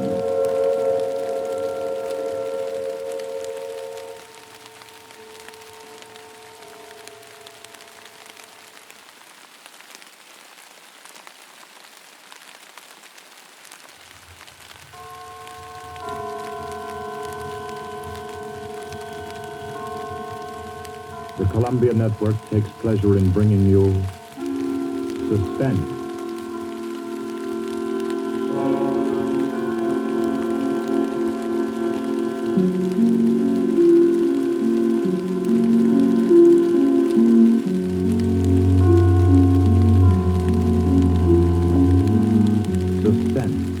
Columbia's parade of outstanding thrillers, produced and directed by William Spear and scored by Bernard Herrmann. The notable melodramas from stage and screen, fiction and radio, presented each week to bring you to the edge of your chair, to keep you in suspense.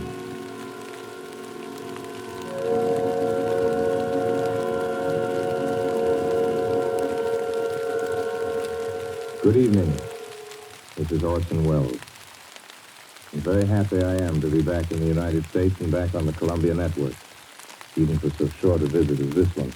Back with old friends like Johnny Dietz, who's tonight's director, and Bernard Herrmann. The Mercury Theater presented tonight's radio play for the first time last year. They came right out then and hailed it as a classic of the medium, Nobody argued the point. A lot of people asked us to do it again, so it's gratifying to get the chance now. And to find a favorite of ours in this distinguished anthology of spook shows.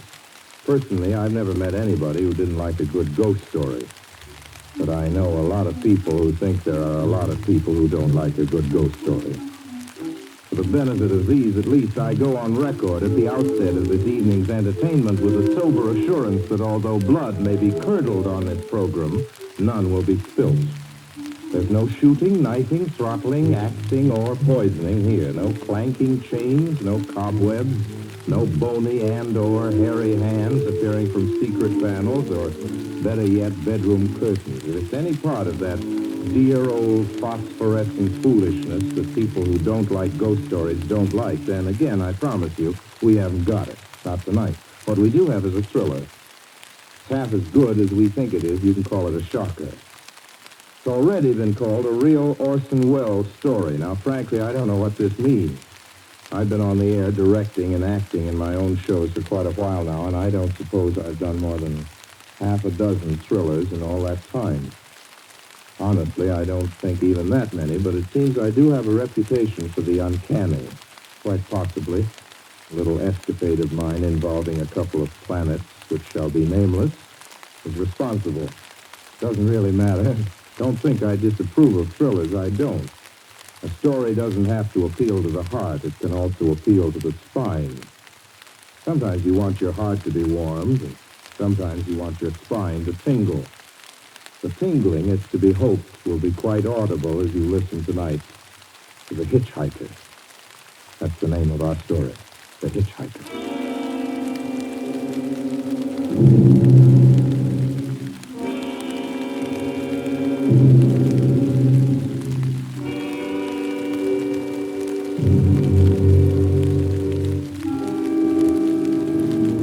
I'm in an auto camp on Route 66. Just west of Gallup, New Mexico. If I tell her, perhaps it'll help me keep it from going crazy. Got to tell this quickly. I'm not crazy now. I feel perfectly well, except that I'm running a flight temperature. My name is Ronald Adams. I'm 36 years of age, unmarried, tall, dark, with a black mustache. I drive a 1940 Buick, license number 6Y175189. I was born in Brooklyn. All this I know. I know that I'm at this moment perfectly sane. That it's not me who's gone mad. It's something else. Something utterly beyond my control. Just speak quickly. At any minute, the link may break. This may be the last thing I ever tell on Earth. The last night I ever see the stars. 6 days ago, I left Brooklyn to drive to California. Goodbye, son. Good luck to you, my boy. Goodbye, Mother. Here, give me a kiss, and I'll go. I'll come out with you to the car. Oh, no, it's raining. Stay here at the door. Hey, what's this? Tears? I thought you promised me you wouldn't cry. I know, dear. I'm sorry. But I do hate to see you go. I'll be back. It'll always be on the coast 3 months. It isn't that. It's just a trip. Ronald, I wish you weren't driving. Oh, Mother, there you go again. People do it every day. I know, but you'll be careful, won't you? Promise me you'll be extra careful. Don't fall asleep, or drive fast, or pick up any strangers on the road. Oh, gosh. I think I was still 17 here, you said. Oh. And wire me as soon as you get to Hollywood, won't you, son? Of course I will. Don't you worry. It ain't going to happen. It's 8 days of perfectly simple driving on smooth, decent, civilized roads. To a hot dog or a hamburger stand every time.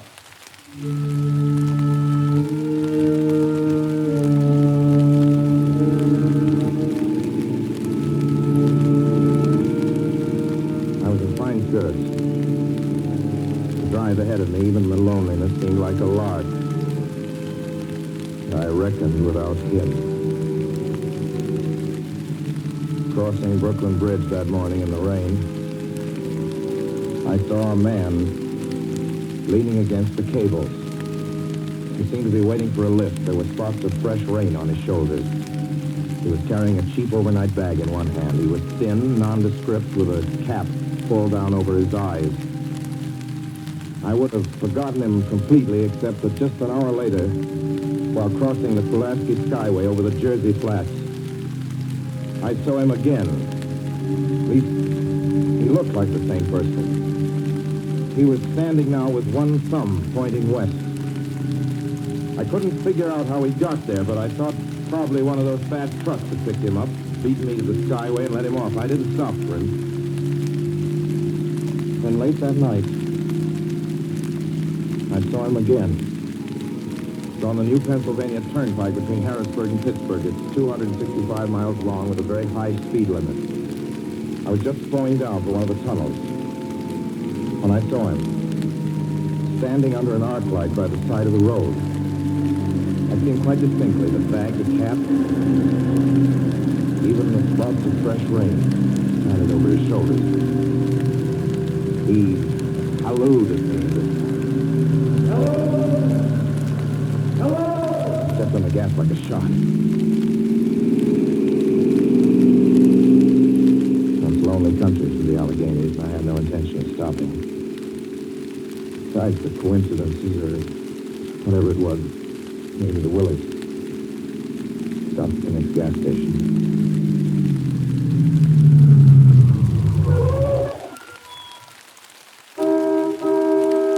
Yes, sir. Fill her up. Certainly, sir. Check your oil, sir? No, thanks.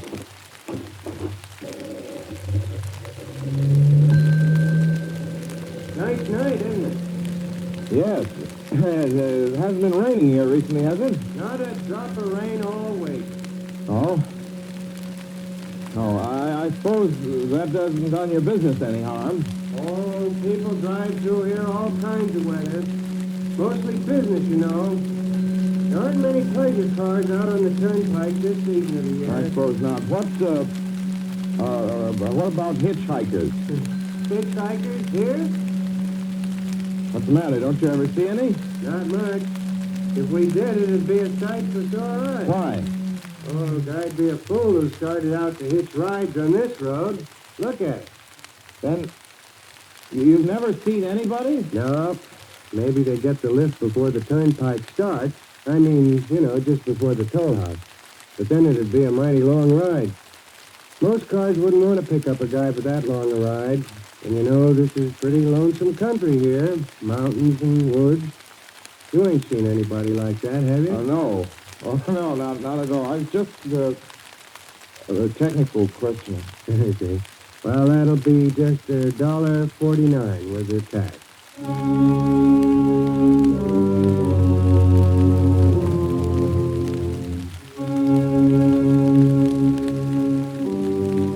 Gradually passed through my mind a sheer coincidence. I had a good night's sleep in Pittsburgh. I didn't think about the man all next day until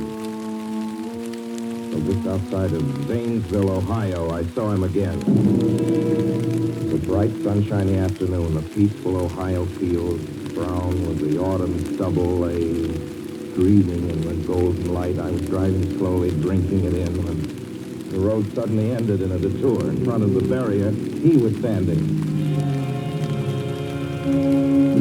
Now, let me explain about his appearance before I go on.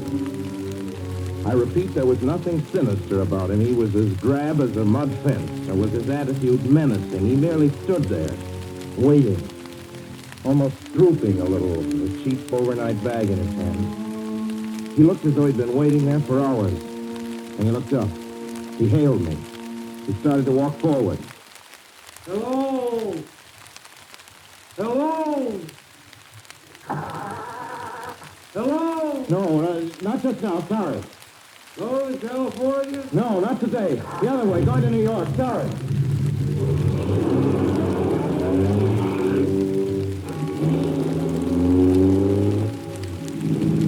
After I got the car back on the road again, I felt like a fool. Yet the thought of picking him up, of having him sit beside me, was somehow unbearable. At the same time, I felt more than ever unspeakably alone.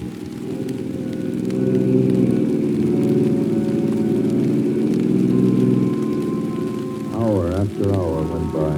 Fields, the town, The light changed.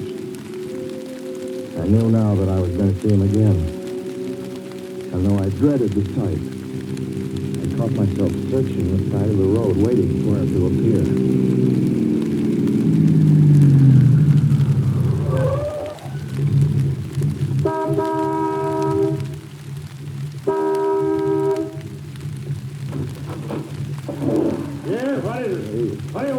Sandwiches and pop here, don't you? Yeah, we do in the daytime. But we're closed up now for the I know, but I was wondering if you could stop there and have a cup of coffee, black coffee. Just... No, not this time of night, but my wife's the cook. She's a man. Well, don't shut the door, please. Listen, just a minute ago... just a minute ago, there was a man standing here right beside the stand, a suspicious-looking man. I don't mean to disturb you. And you see, I was driving along when I just happened to look, and there he was. How's he doing? Well, nothing. You've been taking a nip, that's what you've been doing. Now, on your way before I call out Sheriff Oates.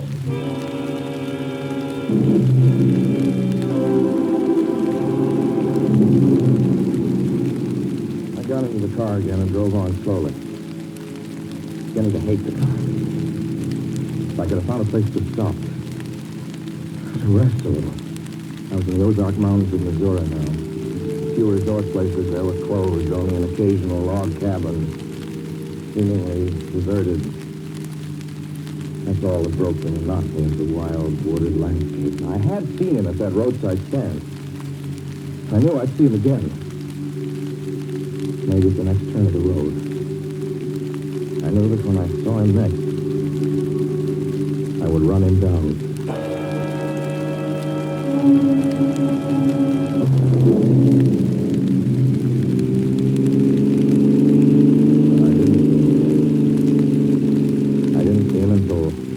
Next afternoon. I stopped the car at a sleepy little junction just across the border into Oklahoma to let a train pass by. When he appeared across the tracks, leaning against a telephone pole. Perfectly airless, dry day. The red clay of Oklahoma was baking under the southwestern sun. Yet there were spots of fresh rain on his shoulders. I couldn't stand there. Without thinking, blindly, I started the car across the track. He didn't even look up at me. He was staring at the ground. I stepped on the gas hard, turning the wheel sharply toward him. I could hear the train in the distance now, but I didn't care. And something went wrong with the car. The train was coming closer. I could hear its bell ringing and the cry of its whistle. Still, he stood there. And now I knew that he was beckoning me to my death.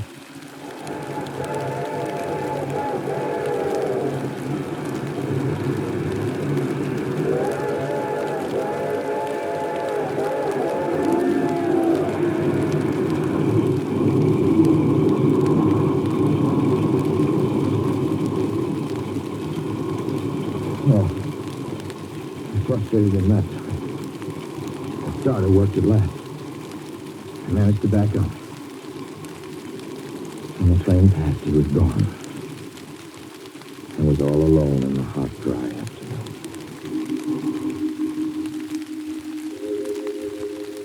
After that, I knew I had to do something. I didn't know who this man was, or what he wanted of me. I only knew that from now on, I mustn't let myself alone on the road for 1 minute. Hello there. Like a ride? Well, what do you think? How far are you going? Where do you want to go? Amarillo, Texas. I'll drive you there. Gee.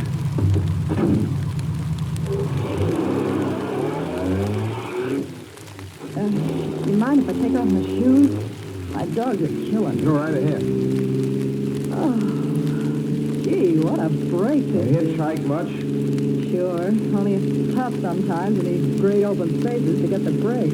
I should think it would be, though I'll bet you get a good pickup in a fast car. The judge you could get places faster than, say, another person in another car, couldn't you? I don't get you. Well, take me, for instance. Suppose I'm driving across the country, say, at a nice, steady clip, about 45 miles an hour.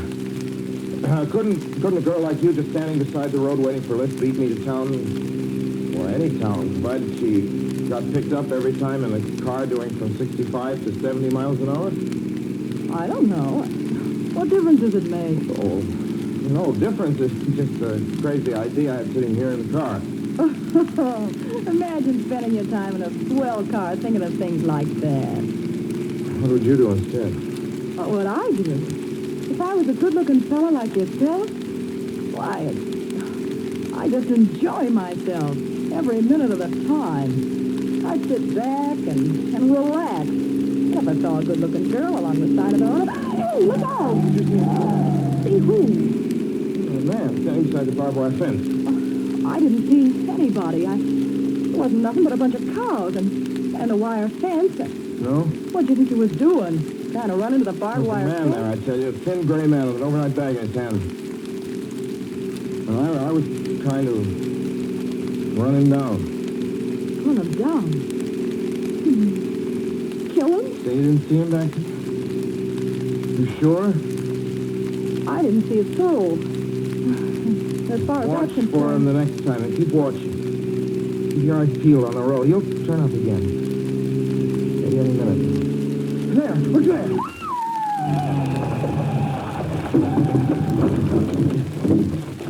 How does this door work? I'm getting out of here. See him that time? No, I didn't see him that time. And personally, mister, I don't expect never to see him.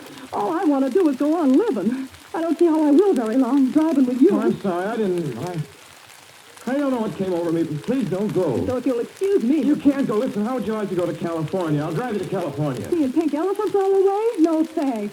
Thanks just the same. Listen, please, just 1 minute, please. You know what I think you need, big boy? Not a girlfriend. Just a good dose of sweet... Please. There. I got it now. No, you can't go, please. Come Your back. hands off me. Do you hear me? Your hands off me.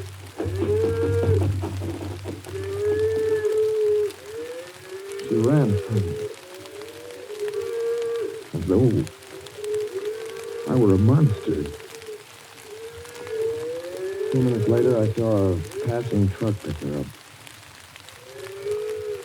I knew then that I was utterly alone.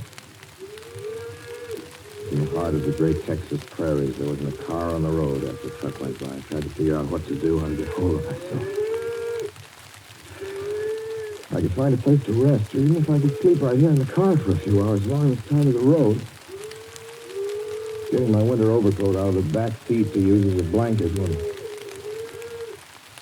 I saw him coming toward me, emerging from the herd of moving steer. Hello?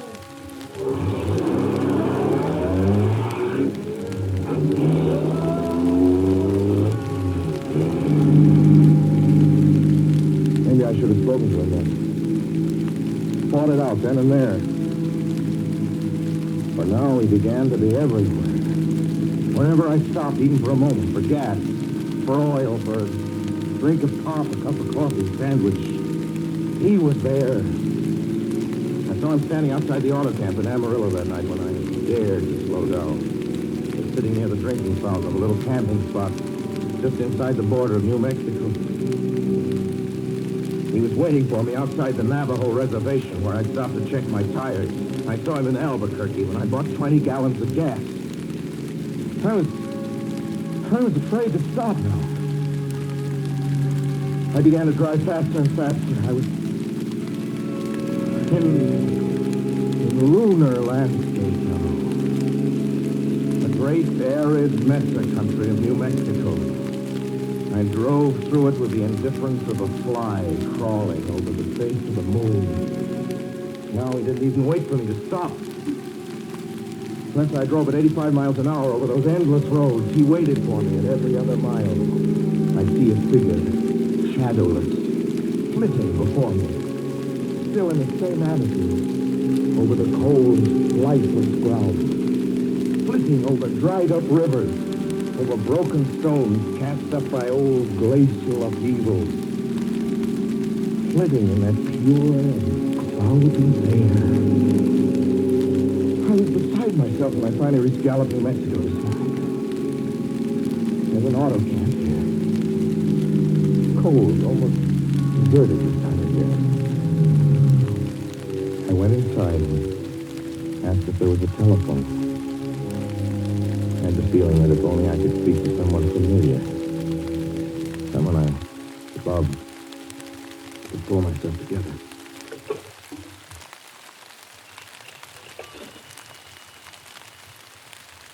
Your call, please. Long distance. Long distance, certainly. This is long distance. I'd like to put in a call to my home in Brooklyn, New York. I'm Ronald Adams. The number is Beechwood 200828. Certainly, I will try to get it for you.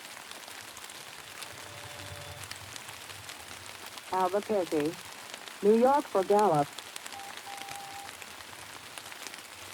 New York. Gallup, New Mexico, calling Beechwood 20828. I read somewhere that love could banish demons. The middle of the morning. I knew Mother would be home.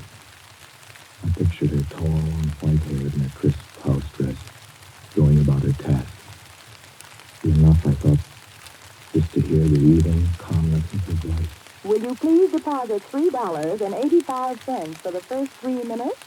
When you have deposited $1.50, will you wait until I have collected the money?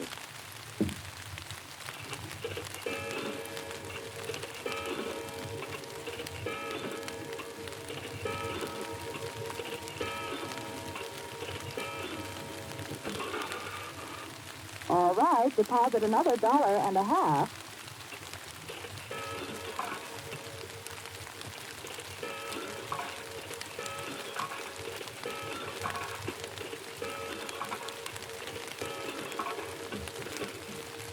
Will you please deposit the remaining 85 cents?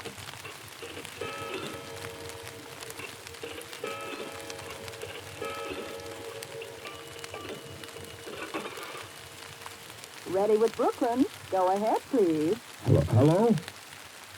Mrs. Adams' residence. Hello, Mother? This is Mrs. Adams' residence. Who is it you wish to speak to, please? What? Who's this? This is Mrs. Winnie. Mrs. Swinney? I don't know any Mrs. Swinney. Is this Beechwood 20828? Yes? Where's my mother? Where's Mrs. Adams? Mrs. Adams is not at home. She's still in the hospital. The hospital? Yes. Who is this calling, please? Is it a member of the family? What's she in the hospital for? She's been prostrated for 5 days. Nervous breakdown. But who is Nervous calling? breakdown? Well, my mother never was nervous. It's all taken place since the death of her oldest son, Ronald. Death of her oldest son, Ronald? Hey, what's this? What number is this? This is Beechwood 20828. It's all been very sudden. He was killed just 6 days ago in an automobile accident on the Brooklyn Bridge. Your 3 minutes are up, sir. Your 3 minutes are up, sir. Your 3 minutes are up, sir. And so I'm sitting here in this deserted auto camp in Gallup, New Mexico. I'm trying to think. Trying to get hold of myself. Otherwise, I'm going to go crazy. Outside, it's night. The vast, soulless night of New Mexico. 1,000,000 stars are in the sky. Ahead of me stretch 1,000 miles of empty mesa. Mountains, prairies, desert. Somewhere among them, he's waiting for me. Somewhere I shall know who he is and who I am.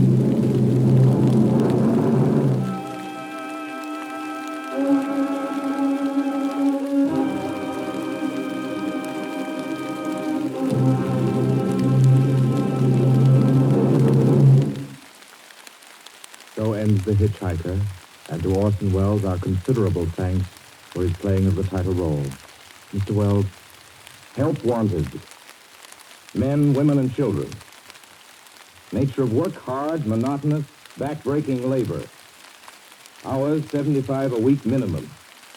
Pay, few cents an hour. Added inducements, 2 meals a day, including several ounces of bad bread and a cup of thin soup. Don't delay. Apply at once. How'd you respond to a want ad like that, Mr. and Mrs. American working man and woman? You'd laugh, wouldn't you, and throw the paper in the trash basket. Dismiss the whole advertisement as some kind of a joke. But believe me, it's no joke.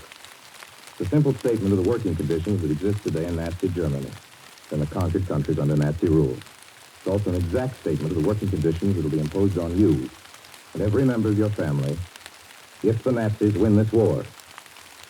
You yourself personally can stop them from winning, as you know. You don't have to give up your well-paid job to do it. You needn't have to be a soldier or a sailor or an airman or a nurse or a war worker to ensure American victory. Uncle Sam doesn't ask plain, ordinary, hard-working citizens like you to give him anything. All he asks, all that he does ask very seriously and very urgently, is that you loan him 10 cents out of every dollar you make.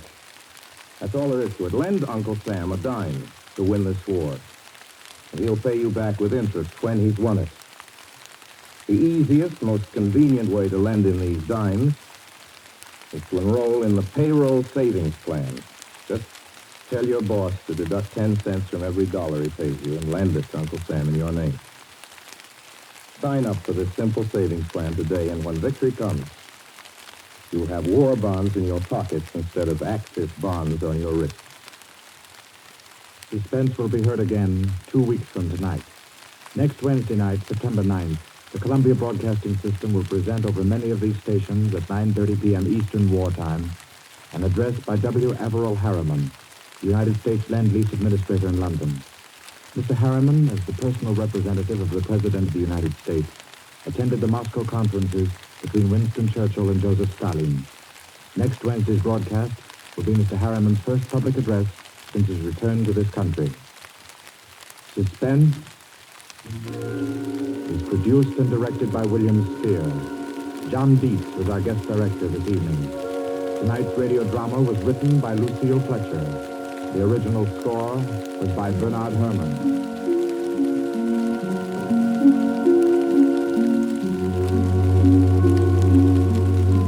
This is the Columbia Broadcasting System.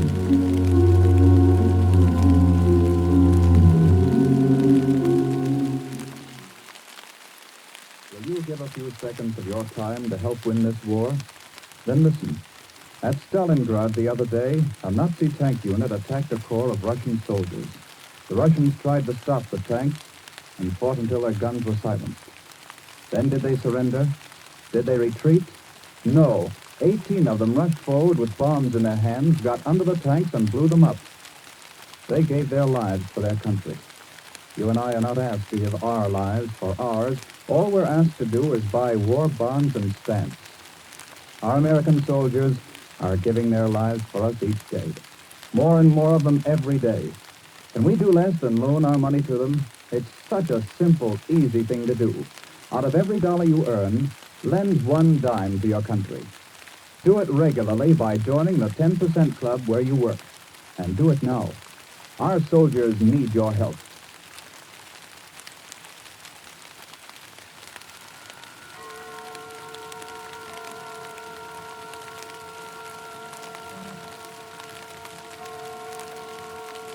Columbia Network takes pleasure in bringing you Suspense.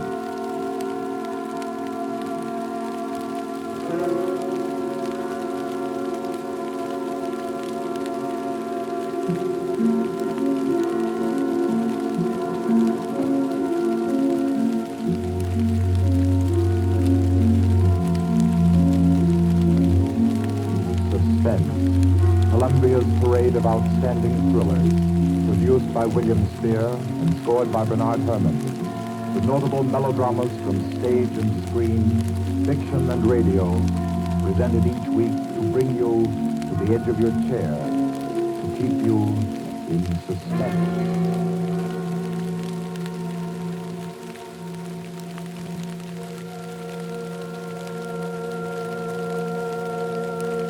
Tonight's story deals with a remote and dangerous house. and a terrifying thing that happened there because the rain went on for days and days. It deals with a surgeon and a girl, a giant, and a young man who took a long chance. And over them all, the moan of the night wind and the ceaseless roar of the storm. For your suspenseful listening, we invite you to learn about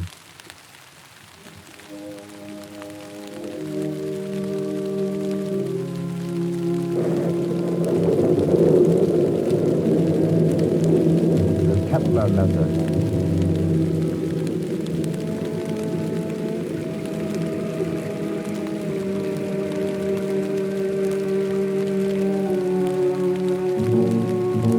Days of rain have been ceaseless, teeming, pouring with a steady, relentless rhythm. 4 solid days. The fields around Colston had been turned into huge puddles that reflected the heavy, swollen sky. And Dr. Morrissey was stirred by a deep anxiety. He stood beside a window in his sanitarium, which rose high on a lonely hill, a few miles from the little town of Colston, and stared into the jagged, spraying screen of rain. It was just 3 o'clock.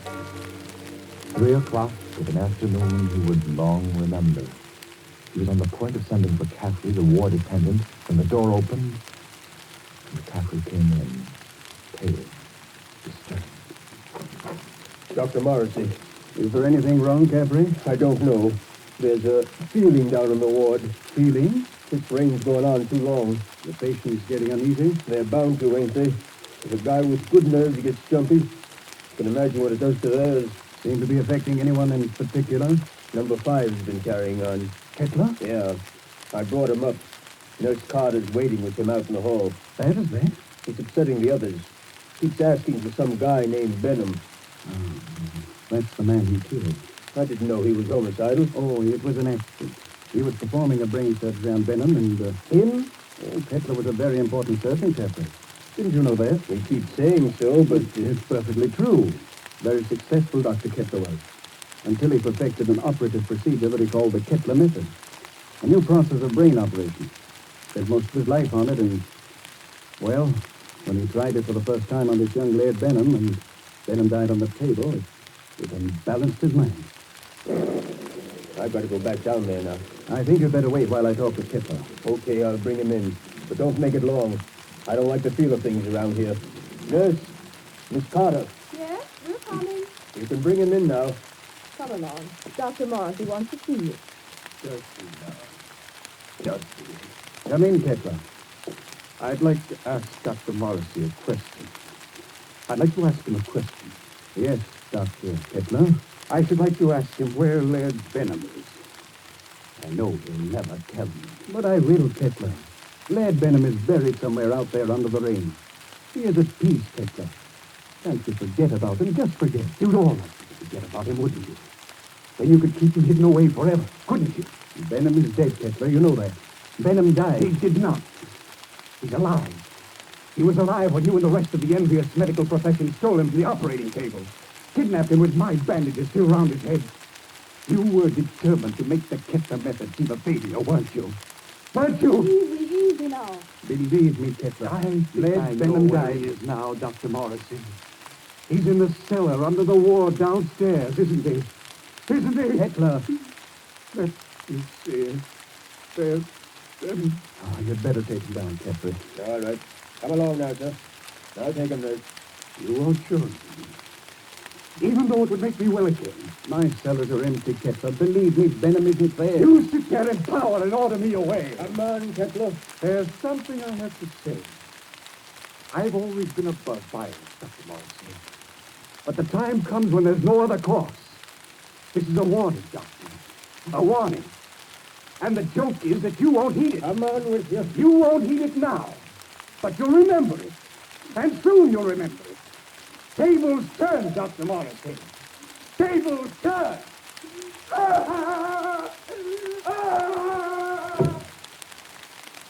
Poor thing.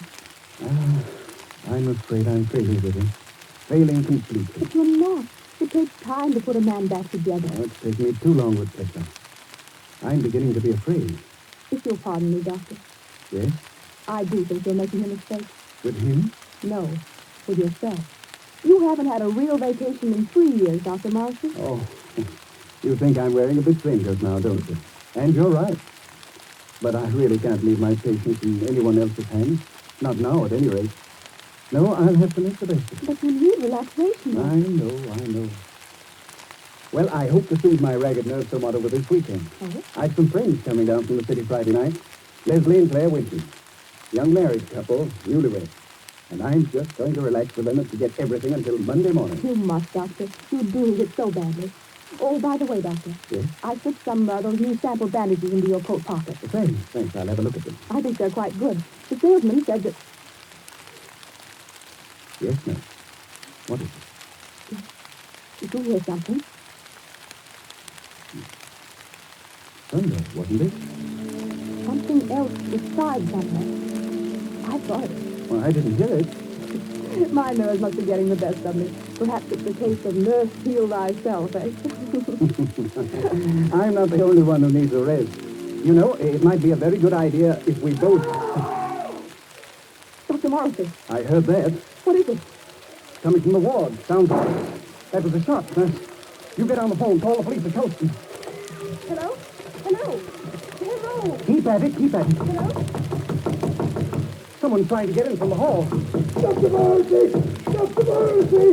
Hatred, just a moment.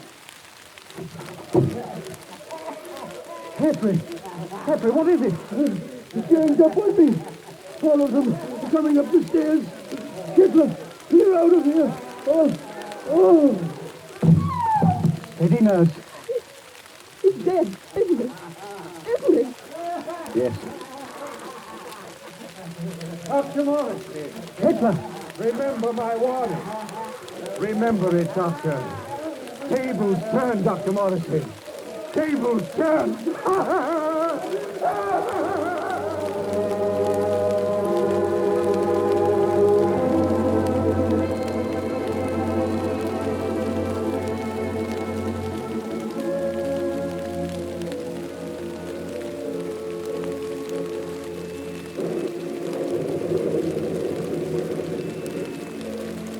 Rained for 3 more days.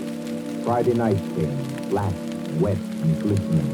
And the 8:15 express groaned into Colston Station, bringing Leslie and Claire Winton out from the city with their weekend luggage.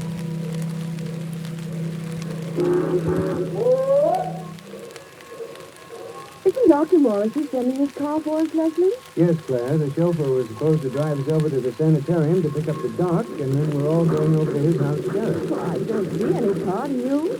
I don't see anything but water. Maybe we're rowing over in a skiff. Oh, I hate that sound. Like somebody's in agony. I think you're a little depressed there. Oh, I shouldn't be surprised. My head's still aching dreadfully. Poor lover. How long's that been going on now? Almost a week. It frightens me. I don't think it's anything serious. Waiting in the rain like this doesn't do it any good, I'm sure.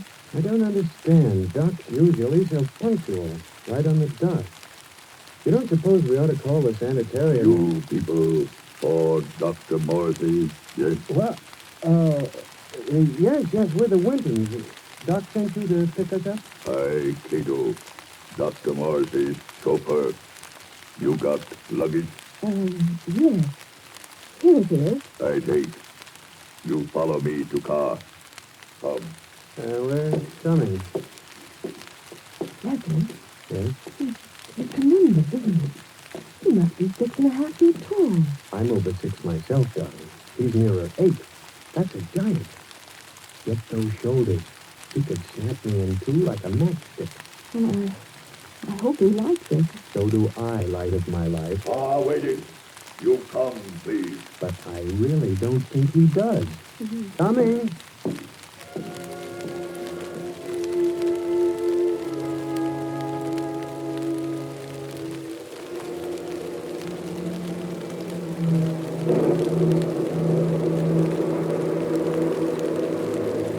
The heavy car lurched and hurtled over the rain-soaked roads, tearing wildly through the dark and careening up the hillside toward the stark walls of the sanitarium.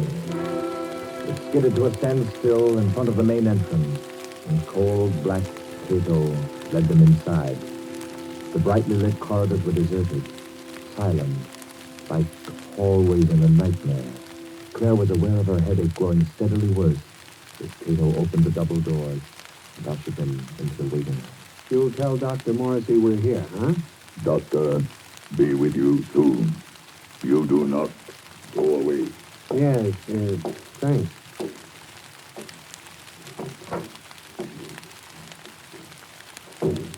I hope we're not staying in here very long. It isn't very cheery, is it?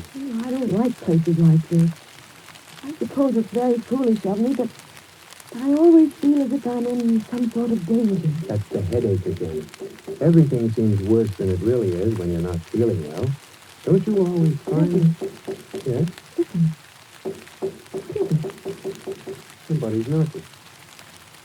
Just a moment. Gracias a Dios. Who is it, Leslie? I don't know. What, you do not know me? I am Arturo Alvarez, the South American pianist. You have heard of me? Well, sure, I've heard of Arturo Alvarez, but I'd hardly expect to find him in... Humor him. Oh, of course, for a moment I forgot where I was. I've heard of you, Mr. Alvarez. Is there anything I can do for you? Will you help me? I must get out of this place. Oh, sure. I came here several days ago to be treated for a mild nervous trouble. And now they won't let me go. I am being held a prisoner. And tonight I am scheduled to give a concert at Carnegie Hall, and I must get out of here. Please, will you help me? Number 10 out of the ward again, I see. How many times must I tell you that is strictly against the rule? I was doing nothing wrong. I was only telling this gentleman that I must be at Carnegie Hall for my concert. Yes. I'm sure the gentleman was very interested. Hey, Cato. Yes, Doctor. Cato, you will escort number 10 back to the ward and see to it that he doesn't wander back into the waiting room. No, I will not be taken back to the ward. Help me. Oh, no. Help me, no. I will no.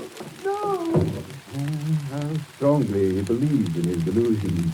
Strange fantasy of a diseased mind. Seriously believes that he's Arturo Alvarez. He was telling me. Oh, I'm very sorry. I'm afraid I haven't been very cordial. Won't you sit down? Is there anything I can do for you? Well, you see, Dr. Morrissey invited us up for the weekend. Oh, yes, of course. He told me he was expecting you. Does he know we're here? I'm afraid not. Dr. Morrissey was unexpectedly called away on an emergency case, and I'm in charge of the sanitarium until he returns. Well, do you have any idea about when that'll be? It's very hard to say. However, he asked me to ask you to wait and see to it that you're made comfortable. Let me see now. Your name is... Winton, Leslie Winton. And this is my wife, Claire. Ah, yes. Permit me to introduce myself. I'm Dr. Kettler, Dr. Morrissey's assistant. What can I do for you? A bite of food or a drink, perhaps? I don't think so. There's nothing in the world I want so much as an aspirin. Aspirin? Yes, Doctor. She's had a headache that's been troubling her for days. It's terribly annoying. I can well imagine. Annoying and interesting. That is to a man of my profession, of course. But if you will step into the inner office, I think I can offer you something a good deal more effective. Oh, I hate to trouble you. No trouble at all. I find these things most intriguing. Should I, Leslie? I think you might as well. Morrissey won't be back for a long time by the looks of things. You're quite right, Mr. Winton. Dr. Morrissey won't be back for a long, long time. Oh, well then, which way do I go? Right this way, the large door on your left. You won't mind waiting alone, will you, darling? Oh, Mr. Winton shall make himself comfortable. There are cigarettes in the box, whiskey in the liquor cabinet, and the radio behind the furniture there. I'm sure you'll be quite happy. After you, Mrs. Winton. If Dr. Morrissey comes in, let me know. I hope you'll find everything you want, sir. Thanks.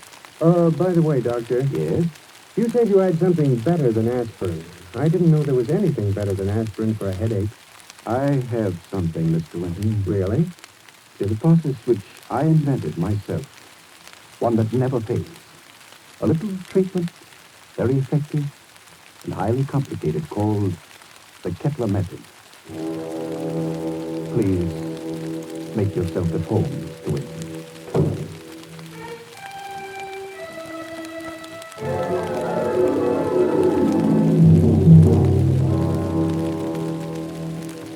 Leslie sat there, alone in the big waiting room for a while. Then creeps began setting in, and he thought to himself, maybe I'll have that drink after all. He rose, He went over to the liquor cabinet that Kettler had pointed out to him and opened it. Well, there's nothing in here but books. Yes, books. Books that were so thick with dust that it was clear they'd been there for months. No drink for Leslie. Maybe a cigarette. Kettler said the box was full. He picked it up and started opening it. Why, it isn't even a cigarette box. The darn thing's a bookend. Yes, that's just what it was. Leslie began to think it was a tough job making himself at home in that waiting room. Then the idea occurred to him. Maybe the radio works. He went over to the radio then, turned it on, and... We are sorry to announce that the program scheduled for this time from Carnegie Hall has been cancelled due to the mysterious disappearance of Arturo Alvarez, the noted South American pianist. Mr. Alvarez was known to be suffering from a minor nervous disorder and was last seen departing on a short trip to Colston in upstate New York. Alvarez. That guy is Alvarez. What's going on here? Claire! Claire! What? Dr. Kettler, open this door. Open it. Do you hear me? Claire! Winton. Oh, you. Tell him to open up. Tell him. Tell him. Doctor send me. Tell you, young lady, headache bad. Very bad. What do you mean? He operate. Operate? He say take long time. He say you not wait. You come back tomorrow. Operate? No. Kettler! Claire, can you hear me? Can you hear me? Of course we can hear you, Mr. Winton. The operating table is just inside the door. Bring her out here. Let her go, I tell you, Kettler. But I find that an operation is indicated, Mr. Winton. I forbid you to touch her. You forbid? You? I'm in charge here. No one forbids me. You understand? You're insane. If you lay your hands on her, I'll kill you. So help me, I'll kill you. Very well, Mr. Winton. You do not wish me to operate? That's all there is to it. I would scarcely force my service upon you. However, the girl's condition is quite serious, and I... Good work. Good work, Cato, my boy. A master stroke. Do you still forbid me, Mr. Winton? Do you? Oh, you don't answer. Good. Take it to the cellar, Cato, and lodge him there with his friend, Dr. Morris. They should have a good deal to talk over in the still hours of the night while I cure the young lady's headache unmolested.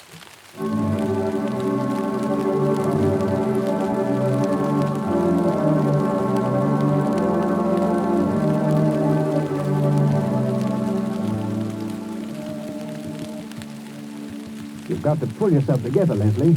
Now try. Try to think. Cato brought you down a few moments ago. You've been hit in the head. Can you remember? Yes, I was talking to Kettler, trying to make him let Claire go. Claire? Oh, good Lord, Morris. Where is she? He's got her. Kettler? She's on that operating table up there. We've got to do something. Well, I'm afraid there's not much we can do. I've been here for 3 days and nights. What happened? Was a nightmare come to life. I'd had Kettler in my office for treatment. Yes? He was off on a wild tangent, insisting that I had a man whom he had killed hidden down here in the cellar. That I and the rest of the medical profession had kidnapped him off the operating table with his head still swayed. He thinks I've been keeping this venom from him all along, even though I've known that just one side of him would cure his mental disorder. He hates me with every fiber of his twisted brain. He's a dangerous case, Leslie. He'll kill Claire? He may. There's a slim chance he won't. What's that? Well, all the surgical instruments are locked away. It's possible they may not be able to find it. Isn't there any way we can get out of here? That's what I do think. Where does that corridor lead to? To the staircase that goes to the first floor. Well? Not a chance. Comes out in the operating room, and they keep that door locked as tight as a drum. Besides, Kettler still has the pistol fit for my nose. I've got to think. I've got to. My head hurts so I can't make good sense. Let's see that. I think they gave you an axe to cut. Oh, it doesn't matter. Say, Doc. Yes? What was his name? Who? The guy Kettler thought you were keeping from him, the one he killed. Benham.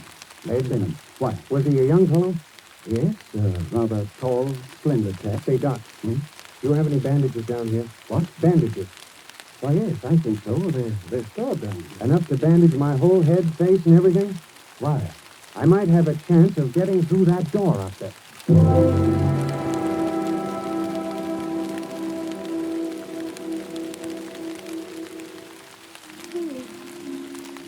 No, no. Oh, let me go. Leslie! Leslie! You will be better soon, much better. I will take the pain away, Mrs. Winton. Cato, have you found the surgical tape? Not found yet. I look. Cato, look. Find it. You must not keep Mrs. Winton in an agony. Find it, I say. You'll have to create some order in this place. I want my instruments at hand on a moment's notice. Please, let me go. Oh, let me go. You shall be well again, my dear. I promise you shall. Doctor, here, tall, white cabinet behind curtain. That's it. Open it, Cato. Lock. Lock, Doctor. Smash it open. Open it. I do. You'll find scalpels on the top tray. Bring them to me. Yes, Doctor. It's here, Doctor. Please. Knives. Good. Sharp knives. Cato find. He find them. Excellent.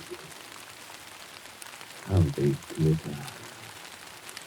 It's good to feel the knife in my hand again. Put the others right beside my pistol here on the table. Please. Oh, please. There, my girl. I shall spend all my genius on you. You shall be well again. No. No. No. Now to work.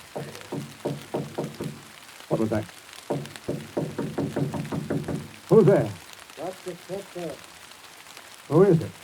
I found my way back to you. Open the door, Dr. Kepler. I've come back again. Who are you? You remember? You remember Laird Benham? Cato! Yes, Doctor. The door! Let him in! He's come back! Let him in, I say! Yes, Doctor. Oh, let me out of here. He's come back, Cato.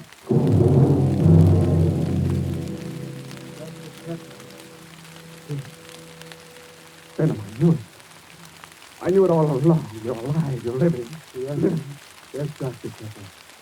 You. Just took me, Cato. Yes.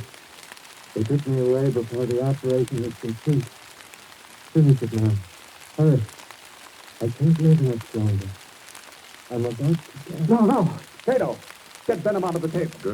Girl on table. Take her out of here. Put her in the cellar. Let Benham take her place. At once, you hear? Yes, Doctor. Cato. No, I won't be put in the cellar. I won't. It might be well if you went down into the cellar, you know. It's nice down there. You'll see old friends, perhaps.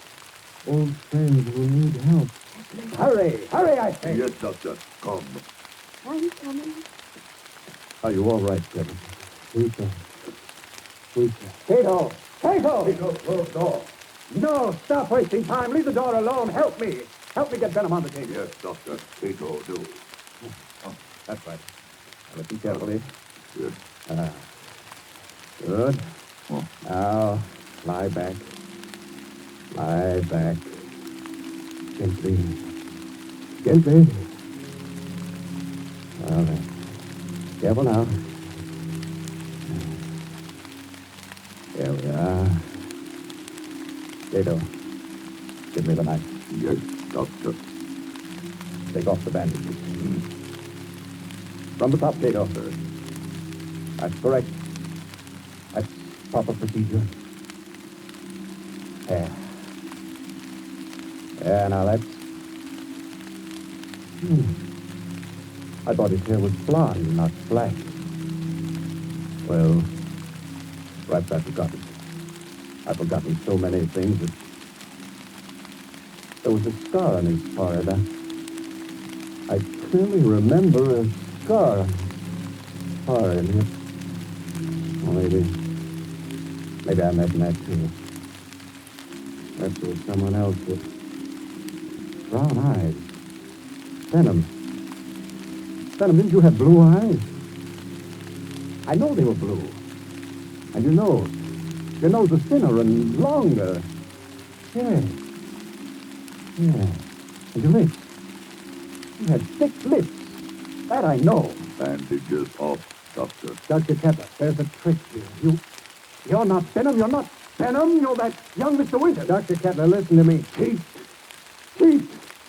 So you wanted me to finish you, did you? Yes, Mr. Winter, I will. Hold him, Cato. Hold him.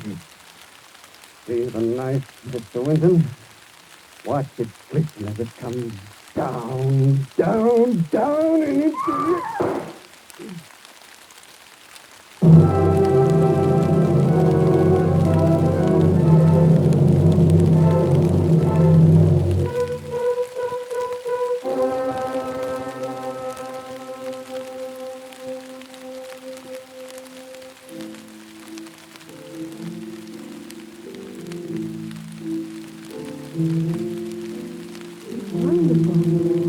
You don't doubt that he's not too long for this when you hear him play the piano, do you? Such a marvelous old instrument you have, Doc. Look at my mother. This old house has been in the family for generations. Who'd ever thought we'd be alive to sit in your house and listen to somebody play a concerto? We wouldn't have been. At least I wouldn't have been if you hadn't snatched that revolver off the table right out from under Kettler's nose before they threw you into the cellar. That was the lifesaver. Made the weekend perfect. I'm afraid it wasn't very restful. Hereafter, I'm spending all weekend in a cozy little corner under the L. I could work for Claire than anybody. She had a dreadful time. It was ghastly, all right. Horrible. But you know something? What? My headache. It's completely gone.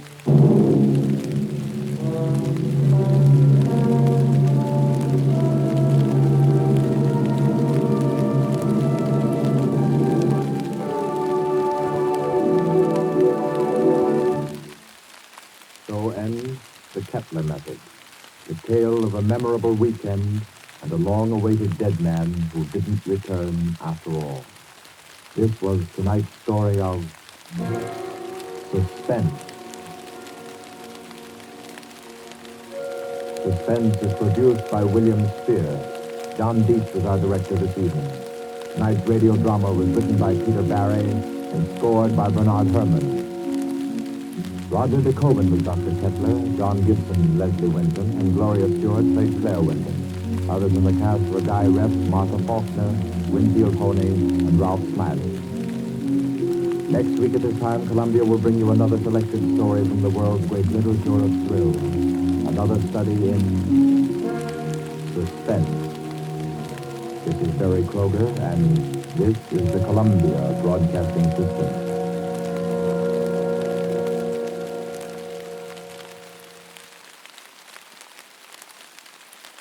The Columbia Network takes pleasure in bringing you Suspense.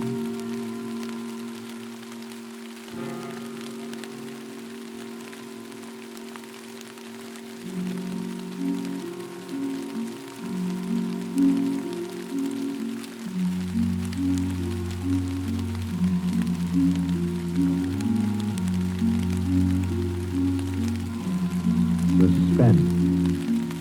Columbia's parade of outstanding thrillers, produced by William Spear and scored by Bernard Herrmann. Notable melodramas from stage and screen, fiction and radio, presented each week to bring you to the edge of your chair, to keep you in suspense.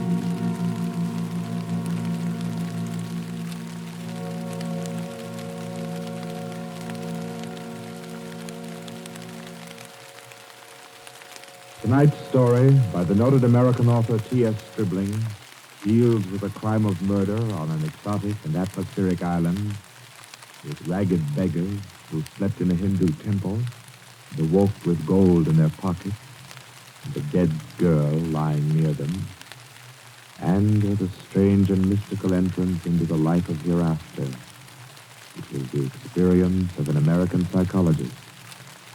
For your suspenseful listening, we invite you to join us for A Passage to Banaris.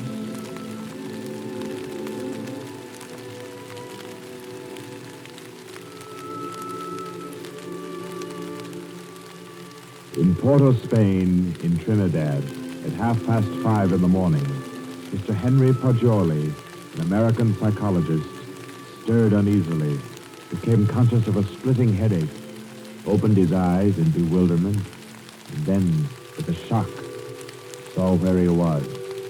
He got up, arranged his clothing. He tried with his neat psychological mind to recapture his dream, to bottle up again the little smoking wisp that still floated about within his aching head. By 7 o'clock, he had found his way back to the house of Mr. Lowe, his host in Port of Spain. Lowe was already about his coffee, with an interested spoon poised above the morning paper. Ah, there you are. Good morning, Bargioli. I say, you're quiet. Didn't hear you get up at all. Had some breakfast? Oh, thanks. I've been out for a breath of air. What's the news today? Well, new governor will arrive in Trinidad on the 12th, and, hello. Another native killed his wife. Tell me, Bargioli, as a psychologist, why do coolies kill their wives? Oh, for various reasons, I imagine. Here's some of the facts. Oh, okay, this is a coincidence. Really putting on a show for you, Bargioli, on your first visit to Trinidad. How so? Well, you remember that wedding procession you and I watched last evening down at the Hindu temple? Temple? Oh, of course. The cream-colored little bride with the breastplates and the linked gold coins and the anklets and all the finery. Mm-hmm. The bridegroom. Did you say his name was? Goodman Lal? Yes. Well, do you know what's happened? Goodman Lal is in jail this morning, and his cream-colored little bride is dead with her throat cut. No. Do they think he did it? No doubt of it. That's why he's in jail now. He always seemed like a sensible fellow, too. One of our best patrons, which only proves my contention, Bargioli. A bridegroom of only 6 or 8 hours killing his wife without any reason at all. Oh, there's usually some reason for murder. Maybe. I say, oh boy, you're missing the point completely. How? Well, suppose you actually had gone and slept in the temple there last night. You wanted to, you know, remember? And I said, no white man ever stays all night in a coolie temple. You remember? Yes, I remember. You said it simply isn't done.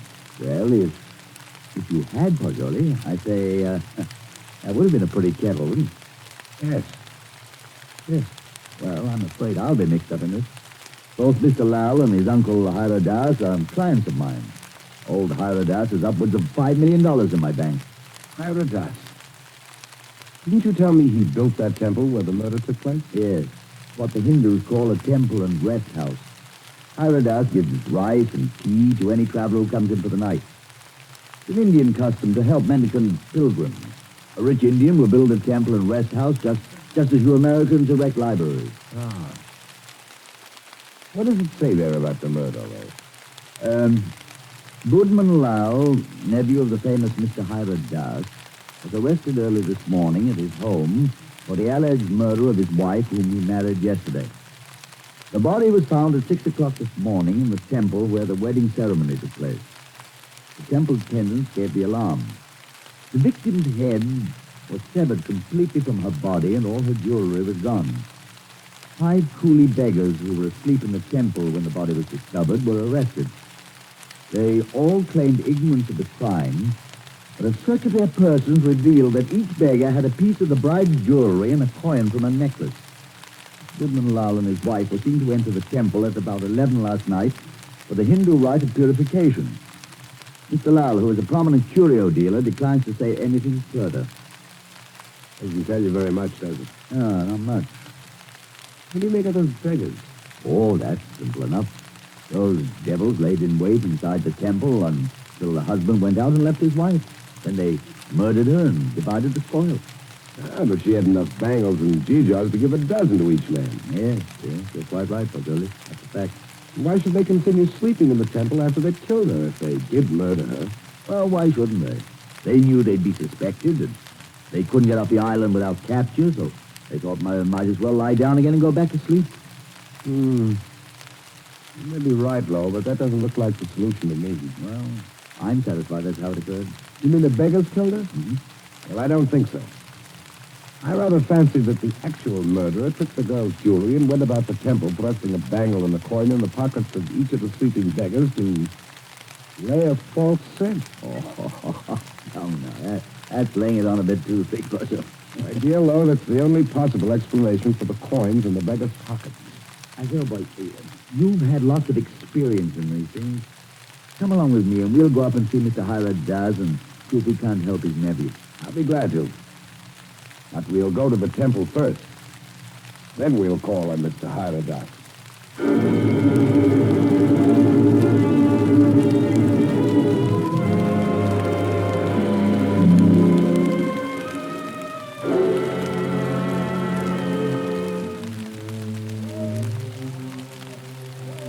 here we are. In spite of the police guard at the door, the temple doesn't look sinister in the daylight. Yeah, it just looks dirty.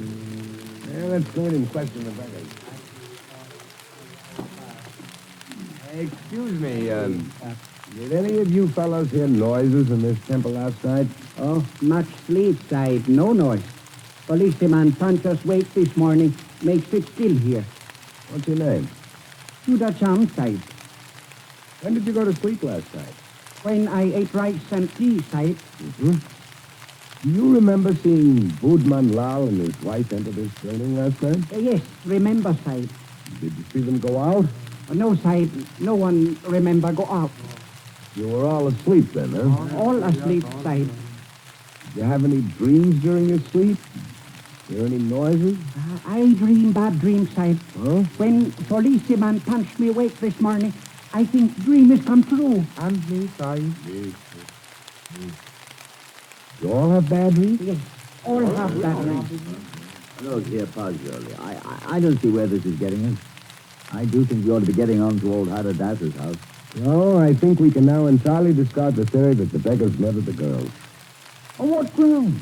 They told you nothing except that they all had bad dreams. That's the reason. They all had wild, fantastic dreams. That suggests that they were given some sort of opiate in their rice or tea last night.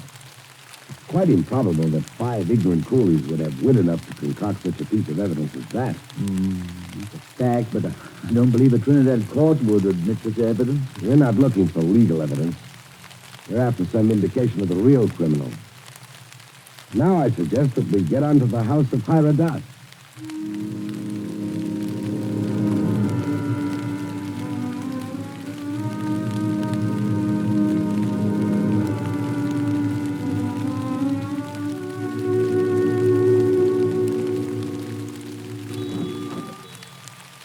Please come in, gentlemen. I've been expecting you. Please be seated. Thank you. Thank you.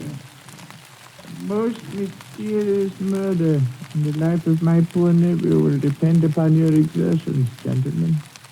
Tell me, what do you think of the beggars that were found in the temple with the bangles and coins? Well, I'm afraid my judgment of the beggars will disappoint you, Mr. Hiradas. Huh? My theory is that they're innocent of the crime. Really? Why do you say that? Because they told me of dreams they had. All their dreams were very nearly identical. You are not English, sir. No Englishman would have thought of that. No, I'm American with a backlash sprinkling of Italian. My name's Fagioli. What is your profession, Mr. Fagioli? You are a detective? No, Mr. Dots. I'm a psychologist. Ah, your soul is at least groping after knowledge. However, it gropes as a blind worm, Mr. Fagioli. And we must find the criminal who committed this crime, and thus restore my nephew Budman Lal to liberty. You can imagine what a blow this has been to me after I arranged this marriage for my nephew. You did?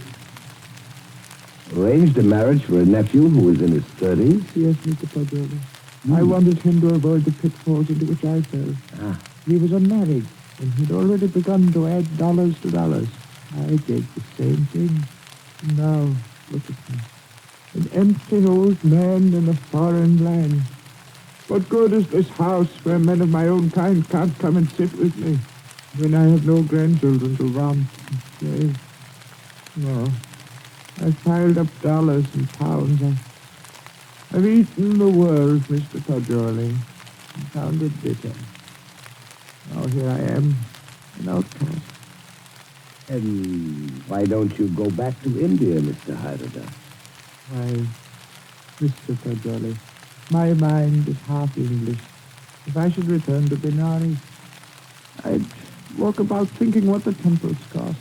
How much was the value of the stone set in the eye of Krishna's image? If I would ever be one with my own people again, Mr. Fagioli, I must leave this Western mind and body here in Trinidad.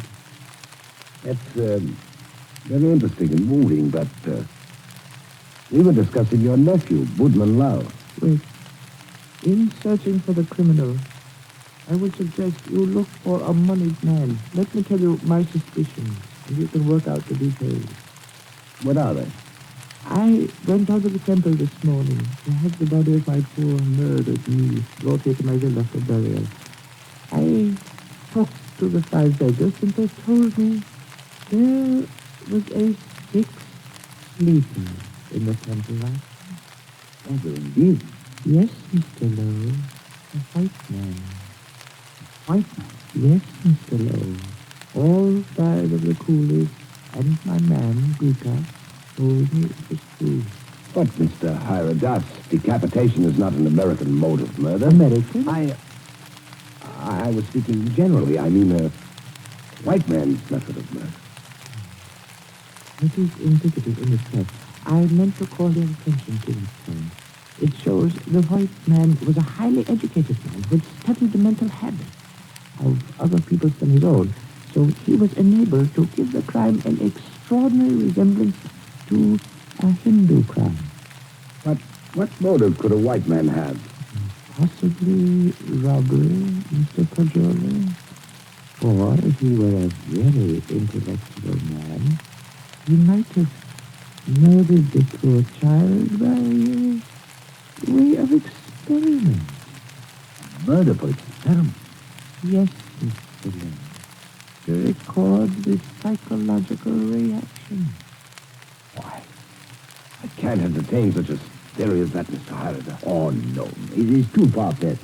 However, it is worth investigating, is it not? Yes, but I'll begin my investigations with the man Guka. By all means, Mr. Pajoli.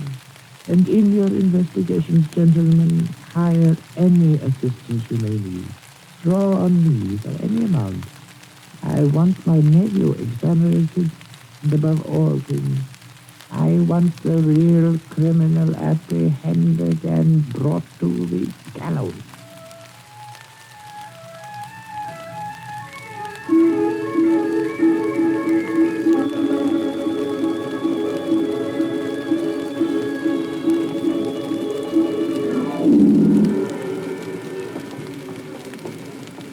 Oh, what do you think of that, Pajoli?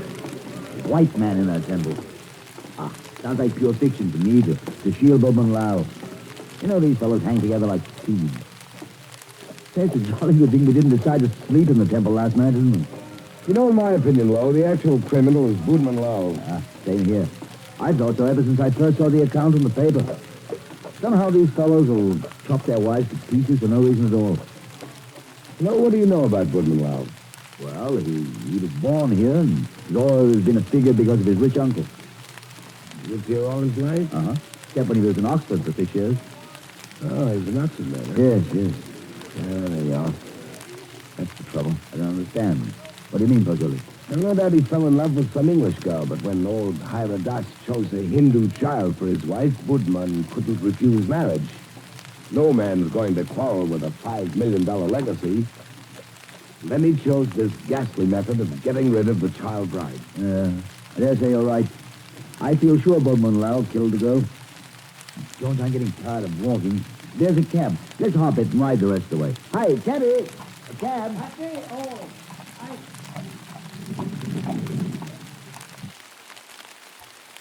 Aren't you coming? You know, I don't feel that I can conscientiously continue this investigation, trying to clear a person whom I have every reason to believe guilty. Oh, man, don't leave me like this. At least come as far as police headquarters with me and explain your theory about Guka, the temple keeper, and the right. Well, I thought I'd go back to your cottage and pack my things. Pack your things? Oh, your boat doesn't sail until Friday. Yes, I know, but there's a daily service to Curacao. Expect me to go there. Oh, no. Come, you can't run off like that just when I stirred up an interesting murder mystery for you to unravel. All right. Well, Jolie, you ought to appreciate my efforts as a host more than that. Well, all right. To the police station. Yes, sire. What's it? Hurry up.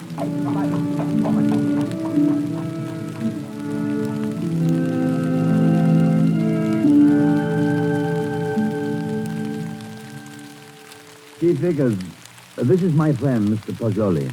Poggioli, Mr. Vickers is chief of Trinidad's police force. How do you do? How do you do? Chief Vickers, I've asked Mr. Poggioli's counsel in the Budman Lowell murder case. He's already developed a theory as to who is the actual murderer of Mrs. Budman Lowell. So have I. Now, in this matter, Chief Vickers, I want to be perfectly frank with you. I'll admit we're in this case in the employ of Mr. Hyrodaz and are making an effort to clear his nephew, Budman Lowell. We felt confident you'd use the skill of the police department of Port of Spain to work out a theory clearing Budman Lowell just as readily as you would to convict him. Our department usually devotes its time to conviction and not to clearing criminals. Yes, I know that, but if our theory will point out the actual murderer... What is your theory? Mr. Poggioli's deduction is based on the dreams of the men who were found in the temple. So Mr. Poggioli's deduction is based on dreams. It would be a remarkable coincidence, Mr. Vickers, if 5 men had lurid dreams simultaneously without some physical cause. It suggests strongly that their tea or rice was doped.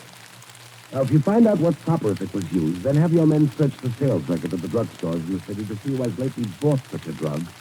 You will find the murderer. Uh-huh. How do you like Trinidad, Mr. Poggioli? I like it very much indeed. You've just arrived, haven't you? Yes. In what university do you teach back in the States? Ohio State. A chair of criminal psychology in an ordinary state university? I'm not a professor. I'm simply a docent, and I haven't specialized on criminal psychology. I was on general psychology. You're not teaching now? No, this is my sabbatical year. You look young to have taught in the university 6 years, but then you Americans start young in your land of specialists. Now, Mr. Poggioli, I suppose you're wrapped up heart and soul in your psychology. I am. You'd do anything in the world to advance yourself in the science. I rather think so. Especially keen on original research work. Aha, that's what he is, Chief Vickers. You know what he asked me to do yesterday afternoon? No, what, Mr. Lowe? Oh, I don't think we ought to burden Mr. Vickers with our household anecdotes. Oh, but I'm really curious. Just what did Mr. Poggioli ask you to do yesterday afternoon, Mr. Lowe? Oh, well, really nothing at all. It was just a little psychological experiment he wanted to do. Did he do it? Oh, no, I didn't do it. Oh, as unconventional as that? Oh, it's really nothing at all. I think I could guess your anecdote if I tried, gentlemen. About a half an hour ago, I received a telephone message from my man stationed at the temple to keep a lookout for you and Mr. Poggioli. Look out for us? Yes, because one of the coolies under arrest told him that Mr. Poggioli slept in the temple last night. Oh, but that's not true. That's exactly what he didn't do. He suggested it to me, but I said no. You remember, Poggioli, you didn't do it. Did you, Poggioli? Did you? You see, he did. Gentlemen, I had a perfectly valid and important reason for sleeping in the temple last night, and so I can only ask your sympathetic attention to what I'm about to say. Go on. You remember, Lowe, you and I were down there watching a wedding procession. Well, just as the music stopped and the procession entered the building, suddenly it seemed to me as if they vanished. Naturally, they'd gone into the building. No, I don't mean that. I'm afraid you won't understand what I do mean. That the whole procession had ceased to exist, melted into nothing. You see, that's really the idea in which the Hindus base their notion of heaven. Oblivion, nothing. Yes, I've heard that before. Well, our medieval Gothic architecture was a conception of our Western heaven, and I thought perhaps the Indian architecture had somehow caught the motif of the Indian religion, suggested nirvana. That sort of amazed and intrigued me. That's why I wanted to sleep in the place. I wanted to see if I could further my shredded impression. Does that make any sense to you? We are not interested why you went, Mr. Poggioli. We know a murder took place in the temple.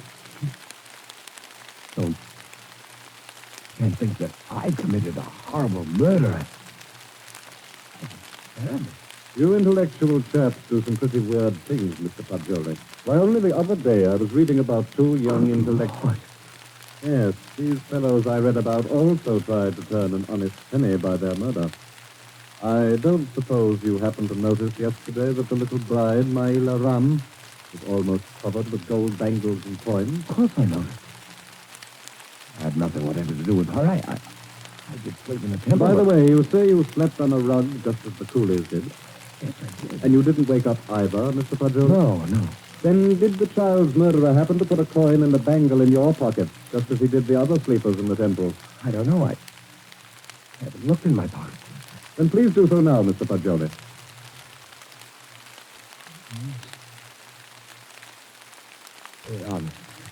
You don't happen to have any more, do you? No. I've already been through all my pockets and I haven't any more. Well, that's something. Of course, you might have expected just such a questioning as this and provided yourself with these 2 pieces of gold, but I doubt it. Somehow, I don't believe that you're an experienced enough man to think of such a thing. However, we shall see. I suppose you have no objection, Mr. Fagioli, to my accompanying you over to have a little search of your baggage in Mr. Lowe's cottage.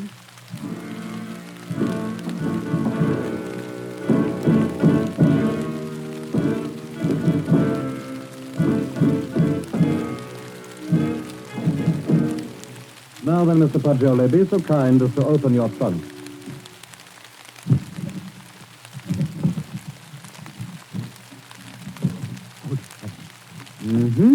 Just as I thought. A trunk tray full of bangles and coins.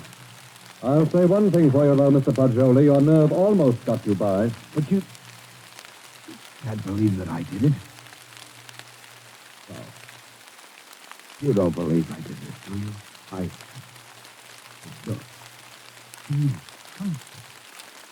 I did it. I was sleepwalking.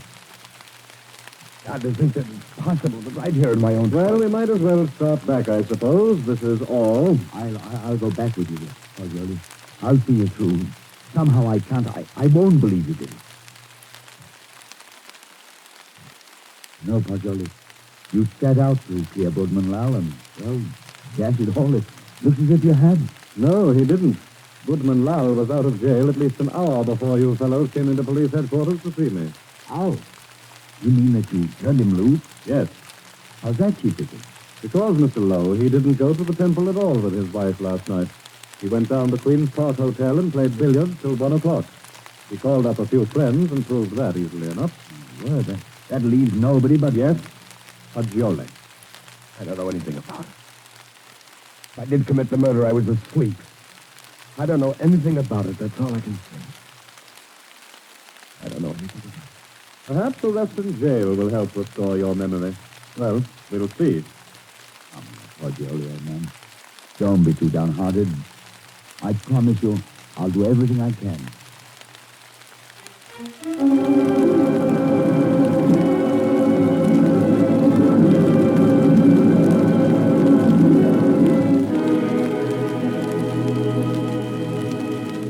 In the case against Henry Fagioli, having been duly tried by a jury of your peers who have been found guilty and by the powers invested in me, I herewith sentence you to be hanged by the neck until you are dead.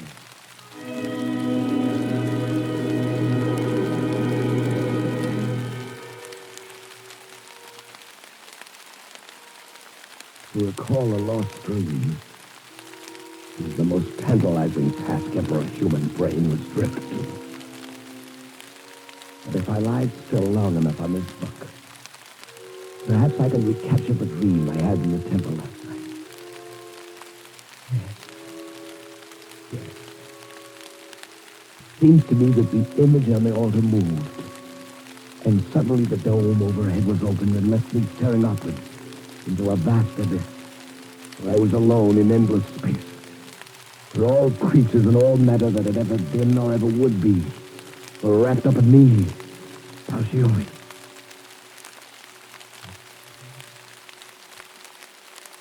An odd thing. 6 men dreaming the same dream in different terms. There must be a physical cause for such a phenomenon. Of course. I've got it. Vickers! Whoa! I have it! I've solved it! Get me out of here! I know who killed the girl!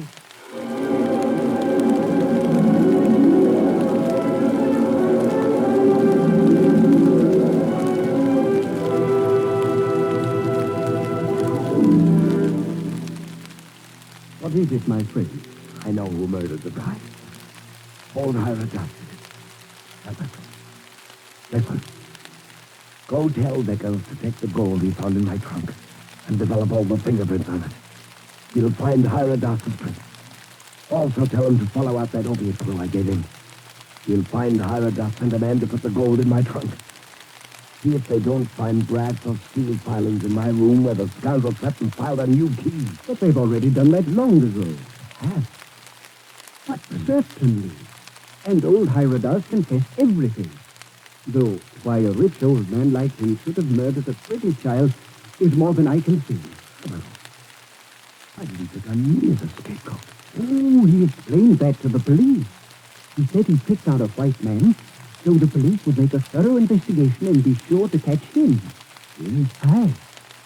But what I can't see is why the old boy wanted to be caught and hanged. Why didn't he commit suicide? Why? I know why.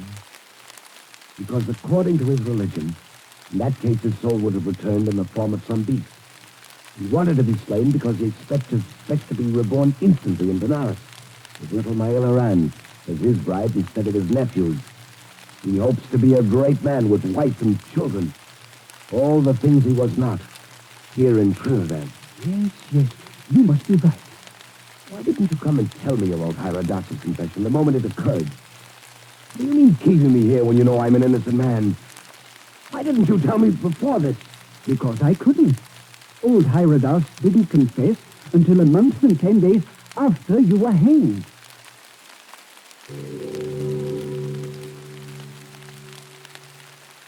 So ends the passage to Banaris, the ex-sibling's tale of mysterious death and death mysterious. This was tonight's story of suspense. Suspense is produced by William Spear. John Dietz was our guest director this evening. Tonight's radio drama was written by Carol Case and scored by Bernard Herrmann. Paul Stewart was Poggioli, Barry Kroger was Mr. Hyrodas, and Horace Brem played Mr. Lowe. Others in the cast were Alan Hewitt and Guy Rex. Next week at this time, Columbia will bring you another selected story from the world's great literature of thrills, another study in suspense. This is Barry Kroger, and this is the Columbia Broadcasting System.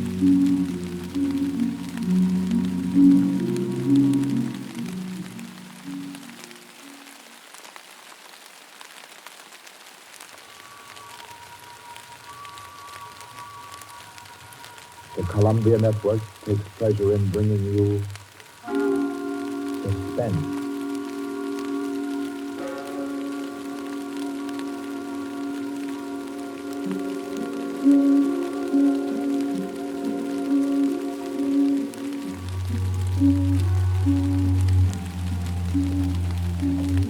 Suspense. Columbia's play theater of outstanding thrillers, produced and directed by William Spear, and scored by Bernard Herrmann. The notable melodramas from fiction and stage and screen, from the world's great literature of entertaining excitement, presented each week to bring you to the edge of your chair, to keep you in suspense.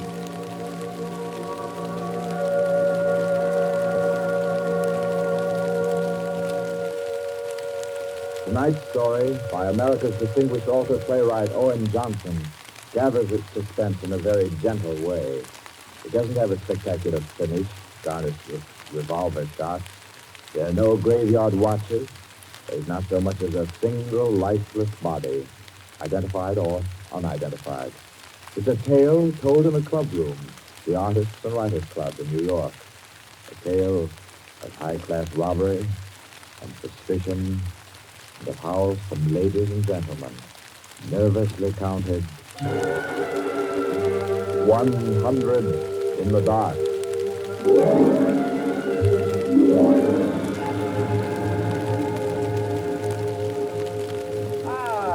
That was a fine meal. Me for the club anytime. Yeah, here, we can all sit here, please. Yes, if you'll just draw up that chair for Miss Peters. Oh, yeah. Peters. Thank you. Do you all know Peters? This is Mr. Steindal. How do you do? Mr. Gollier? Oh, I think we've met. Oh, yes. Oh, you know each other. Yes. And the one who drew up the chair, Mr. Rankin. How do you do? Well, I guess we're all acquainted now. To get back to our table discussion, Kenny. Oh, yes. How about a drink? Who joins you? Oh, yeah, pleasure. Fine. John. Well, now, Stangal, as I said, there are only half a dozen stories in the world. What is more to the point? There's every reason... Yes, sir. What? Oh, 5 with soda, John. Yes, sir. Now, where was I? Oh, yes. What is more to the point, gentlemen, is the small number of human relations that are so simple and yet so fundamental that they can be eternally played upon, redressed, and reinterpreted in every language, in every age, and yet remain inexhaustible in the possibility of variation. Well, that's true, of course. Very possible. Take the eternal triangle. 2 men and a woman, or 2 women and a man. Its variations extend to thousands. That right, Rankin? Well, in a way. Ah, here we are. Set them down right there, John. Soda. Here you are. Thank you. And you. Soda, Peter? Yes, please.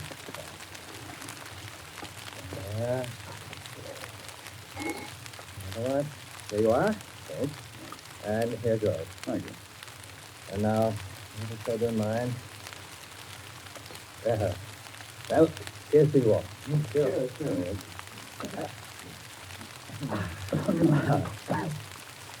I'm afraid we can't see eye to eye, Quinny. I believe there are situations, original situations, that are independent of your human emotions, that exist just because they are situations, accidental and nothing else. As for instance? Well, I'll just cite an ordinary one that happens to come to my mind. In a group of 5 men, such as we are here, a theft takes place. One man is the thief. Now, which one? Now, I'd like to know what emotion that interprets. And yet it certainly is an original theme at the bottom of the whole literature. It's not the same thing at all. Detective stories. I could answer that the situation you give can be traced back to the commonest of human emotions. Curiosity. I think Quinny has you there, Rankin. What is the peculiar fascination that the detective problem exercises over the human mind? You would say, curiosity. Yes and no. Admit at once that the whole art of a detective story consists in a statement of the problem. Anyone can do it. I can do it. Steingall can do it. Rankin, I believe even you can do it. The solution doesn't count. It is usually banal. It should be prohibited. What interests us is, can we get it? There you have it, the problem, the detective story. Now, why the fascination? I'll tell you. It appeals to our curiosity. Yes, but deeper, to a sort of intellectual vanity. 5 men present. The theft takes place. Who's the thief? Who will guess it first? Whose brains will show its superior cleverness? The thief? That's all. That's all there is to it. Out of all of which, the interesting thing is that Rankin supplied the reason why the supply of detective fiction is inexhaustible. It does all come down to the simplest terms. 5 possibilities, 1 answer. Well, the reason is that the situation does constantly occur. It's a situation that any of us might get into any time. Yes, I know of an incident of that kind that happened to a friend of mine last month. Of course, gentlemen. You are glorifying commonplaces. Every crime, I tell you, expresses itself in the terms of the picture puzzle that you feed to your 6-year-olds. It's only the variation that is interesting. Take the well-known instance of the visitor at the club and the rare coin, for example. You all know that story. You've heard it, haven't you? I don't think I have. Sure. Why, it's very well known. Oh, go ahead, Quinn. Tell it. A distinguished visitor is brought into a club. A dozen men, say, present at dinner, long table. Conversation finally veers around to curiosities and relics.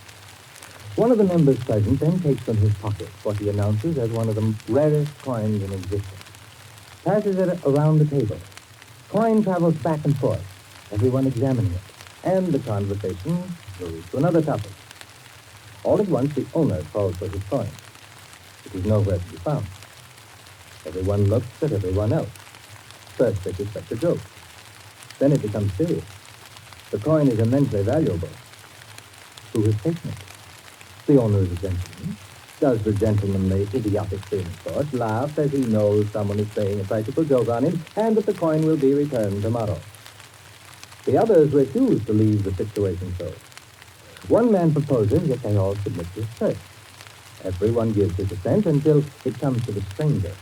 He refuses, curtly, roughly, without giving any reason. Uncomfortable silence. The man is a guest. No one knows him particularly well, but still he is a guest. One member tries to make him understand that no offense is offered. that the suggestion was simply to clear the atmosphere. The stranger becomes very firm, very proud, and says, I refuse to allow my person to search, and I refuse to give the reason for my action. Another silence. The visitor evidently has the coin, but he is their guest, and etiquette protects him. Nice situation, huh? Well, The table is cleared. A waiter removes a dish of fruit, and there, under the ledge of the plate, where it's been pushed, is the coin. Banal explanation, eh? Of course. Solutions always should be. At once, everyone apologizes to him, whereupon the visitor rises and says, now I can give you the reason for my refusal to the search. There are only 2 known specimens of that coin in existence, and the second happens to be here in my vest pocket. Yes, rather obvious. Of course, the story is well invented, but the turn to it is very nice. Very nice, indeed. Well, I don't know. Anything is very unsatisfactory. The visitor should have had on him not another coin, but something absolutely different, something destructive, say, of a woman's reputation. And a great tragedy should have been threatened by the casual misplacing of the coin. Well, I've heard the same story told in a dozen different ways. Oh, it's happened 100 times. It must continually happen. I know of one extraordinary instance, in fact, the most extraordinary instance of this sort I've ever heard. Peter, you rascal. I see you've been quietly letting us set the stage for you. Well, it's not a story that will please everyone. Why not? Because you will want to know what no one can ever know. It has no conclusion, then. Yes and no. As far as it concerns a woman, quite the most remarkable woman I've ever met, the story is complete. Or, do I know the woman? Possibly. Probably, I should say. As a matter of fact, this should be particularly interesting to you because I believe that most of you are acquainted with the people involved. The names, of course, are disguised. I think, yes, I have. Just time before I catch my train to tell it to you.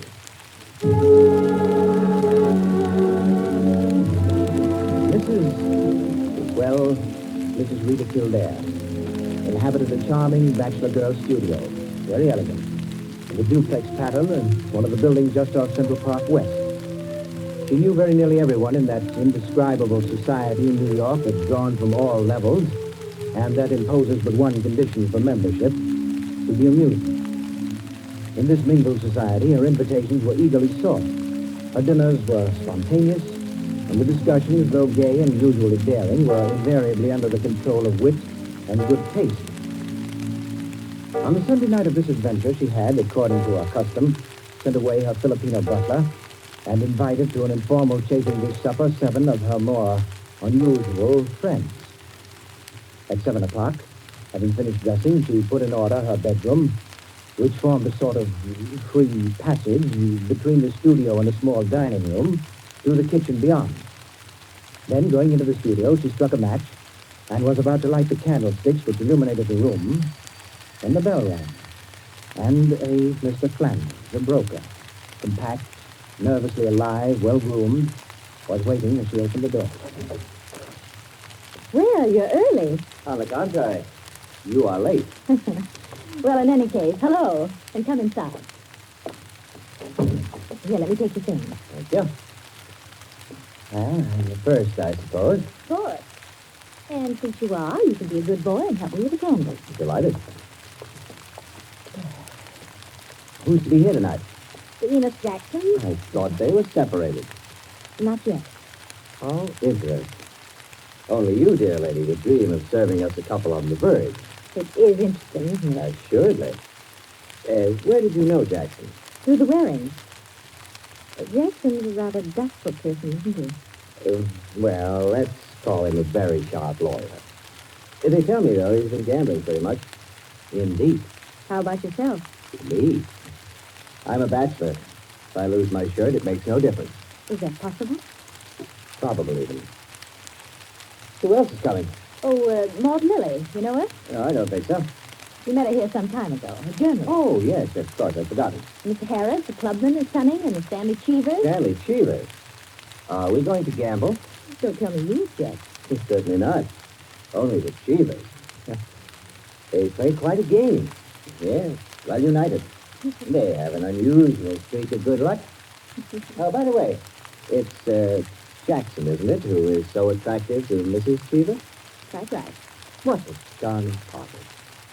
Where does Maud Lily come in? Don't joke. She's in a desperate way. And young Harris? Oh, he's to make the salad and cream the chicken. See the whole party. I, of course, am to add the element of respectability. Of what? Don't play baby with me, my dear Flanders. I apologize. That's better. No one, of course, knows who else is coming. No one, of course.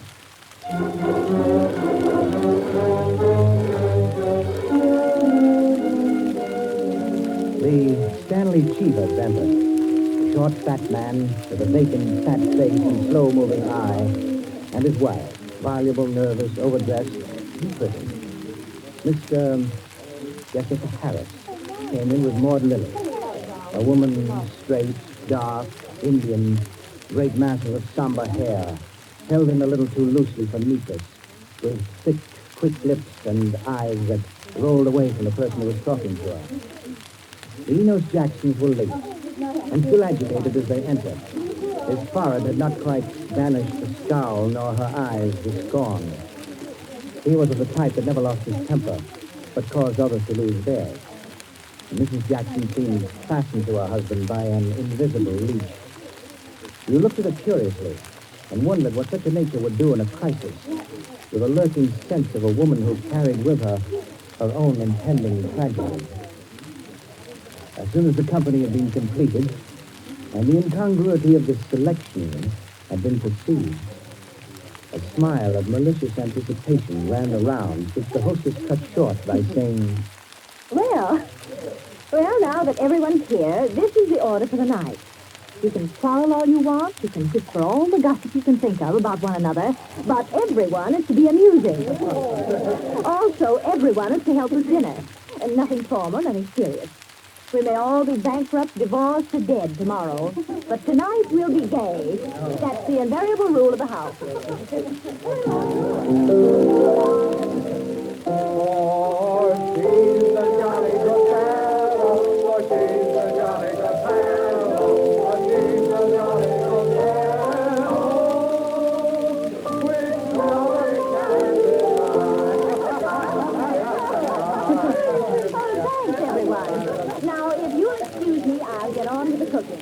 Harris, I need you.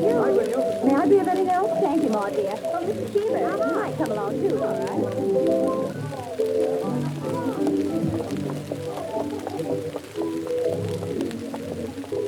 This is an adorable bedroom. Oh, thank you, dear. Now for my apron. Yes? Tie me up the back, will you please, Maud? Of course. There you are. Thanks. Now, just let me get my rings off, and I'll be all ready to go to work. Oh, this is such a lovely apartment, Mrs. Kildare. Thanks. Soap and water always seem to do it. Oh, there. Your rings are so beautiful. They are nice, aren't they? But there's only one that's very valuable, the sapphire. Oh, it's beautiful. Let me see. Oh, it must be very valuable. It cost $10,000 6 years ago. It's been my talisman ever since. For the moment, however, I'm a cook. You're not going to leave the rings there? Why, of course. Now, I'm the cook. Maud Lily, you're the scullery maid. Harris is the chef, and we're all under his orders. Mrs. Cheever, did you ever peel onions? Oh, good heavens, no. Well, there are no onions to peel. All you have to do is help set the table.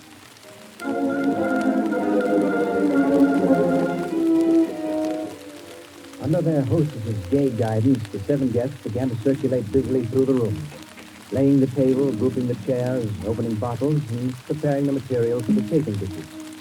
Mrs. Kildare, in the kitchen, ransacked the icebox, and with her own hands shredded the chicken and measured the cream. Flanders, carry this in carefully. Cheever, stop watching your wife and put the salad bowl on the table. Everything ready, Harris? All set. All right, everyone sit down. I'll be right in. She went into her bedroom, took off her apron, and hung it in the closet. Then going to her dressing table, she drew the hat pin around which were her rings from the pincushion and carelessly slipped them on her finger. But all at once, she frowned and looked quickly at her hand. Only 2 rings were there. The third ring, the sapphire, was missing. She said to herself, and returned to her dressing table. Immediately she stopped. She remembered quite clearly putting the hatpin through the 3 rings. She made no attempt to search further, but remained without moving, her fingers slowly drumming on the table. Who had taken the rings? Each of her guests had had a dozen opportunities in the course of the time she'd been busy in the kitchen. She ran over their characters and their situations as she knew them. Strangely enough, at each, her mind stopped upon some reason that might explain a sudden temptation. Find out nothing this way. That's not the important thing to me just now. Important thing is get the ring back.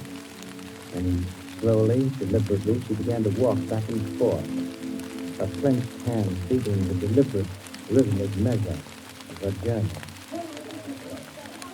5 minutes later, as Harris, installed as chef over the chafing dish, was giving directions, spoon in the air, Mrs. Kildare came into the room like a lengthening shadow. Her entrance had been made with scarcely a perceptible sound, and yet each guest was aware of it at the same moment, with a little nervous start. Heavens, dear lady, you've come in on us like a Greek tragedy. What is it you have for us? A surprise? I have something to say to you. Mr. Enos Jackson, Yes, Miss Kildare? kindly do as I ask you. Certainly. Go to the door. Go to the door. Please.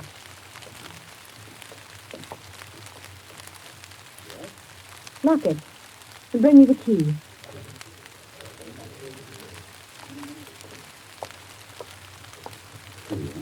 You've locked it? You listen to. Thank you. Now, the bedroom door. Would you do the same?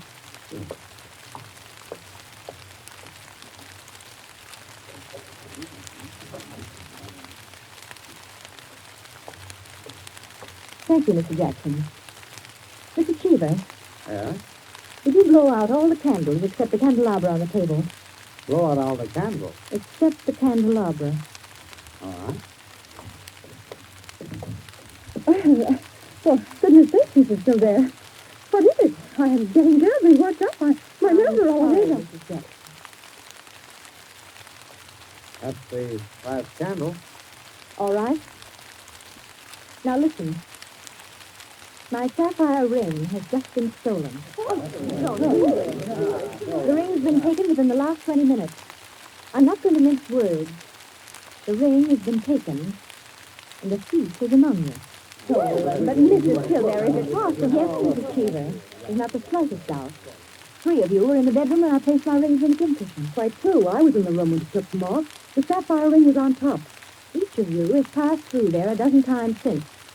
My sapphire ring is gone, and one of you has taken it.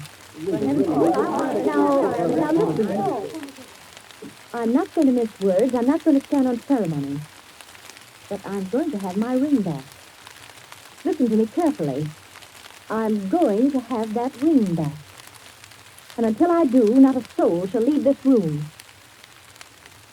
I don't care who's taken it. All I want is my ring. Now I'm going to make it possible for whoever took it to restore it without possibility of detection. The doors are locked and will stay locked. I'm going to blow out the remaining candles in the candelabra, and I'm going to count 100 slowly. There'll be an absolute darkness. No one will know or see what's done.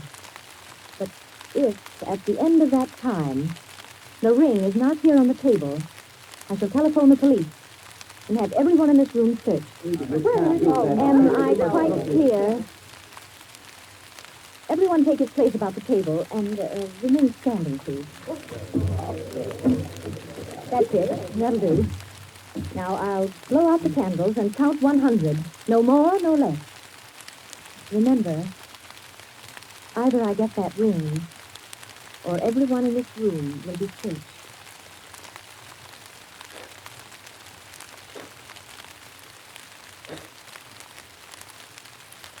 1, 2, 3, 4, 5, 6, 7, 8, 9, 10, 11, 12, 13, 14, 15, 16, 17, 18, 19, 20, 21, 22, 23, 24, 25, 26, 27, 28, 29, 30, 31, 32, 33, 34, 35, 36, 37,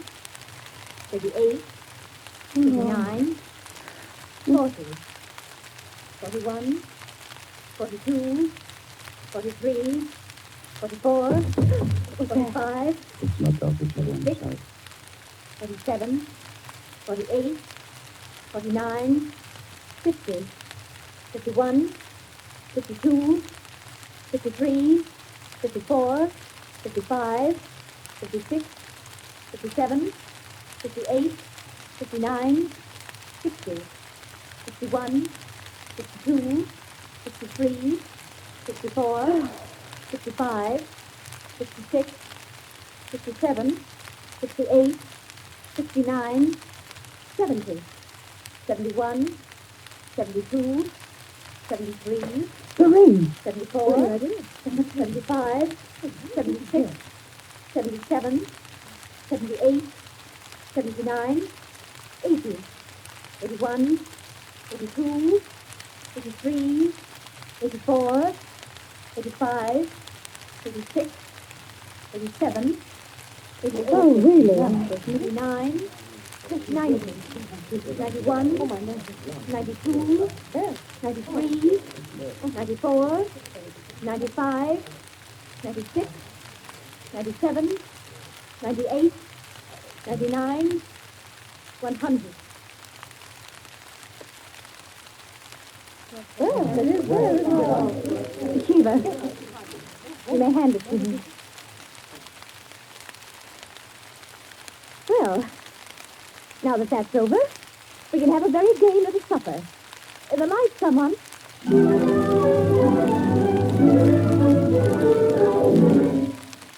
And there you are, gentlemen. Oh, I say, Peters, that's not all. Absolutely. Story ends there? Story ends there. But who took the ring? What? You never found out? Never. No clue? None. I'm not sure I like the story. It's no story at all. Permit me, it is a story. And it is complete. In fact, I consider it unique because it has none of the banalities of a solution and leaves the problem even more confused than at the start. Well, I don't Of course you don't see, my dear Ensign. You do not see that any solution would be commonplace, whereas no solution leaves an extraordinary intellectual problem. Well, how so? Well, in the first place, whether the situation actually happened or not, which is in itself a mere triviality, Peters has constructed it in a masterly way, the proof of which is that he has made me listen. Any of those present might have taken the ring. There are therefore 7 solutions, all possible and all logical. But beyond this is left a great intellectual problem. Well, how so? Was it a woman who lacked the necessary courage to continue? Or was it a man who repented his first impulse? Is a man or is a woman the greater natural criminal? Well, that's simple, Quinny. The woman took it, of course. Well, on the contrary, it was a man, but the second action was more difficult than the first. A man, certainly. The restoration of the ring was a logical decision. You see, personally, I incline to a woman, for the reason that a weaker feminine nature is strangely susceptible to the domination of her own sex. There you are. We could meet and debate the subject year in and year out and never agree. I recognize most of the characters, Peters. Mrs. Kildare, of course, is all you say of her. An extraordinary woman. The story is quite characteristic of her. Flanders, I'm not sure of, but I think I know him. Yeah, I'm positive I do. Did it really happen? Exactly as I told it. The only one I don't recognize is Harris, your humble servant. What? You, Peters? You were there? I was there. I was Harris. I beg your pardon, Oh, yes, what is it, John? Mr. Peters, sir, your train, which will be reminded. Oh, thank you. Yes, I didn't notice so late. You gentlemen pardon me. Huh? Of course. Nice to meet you all. All right.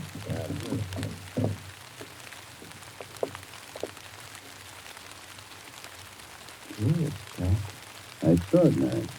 Well, now, I wonder. I wonder if we're wondering the same thing, gentlemen.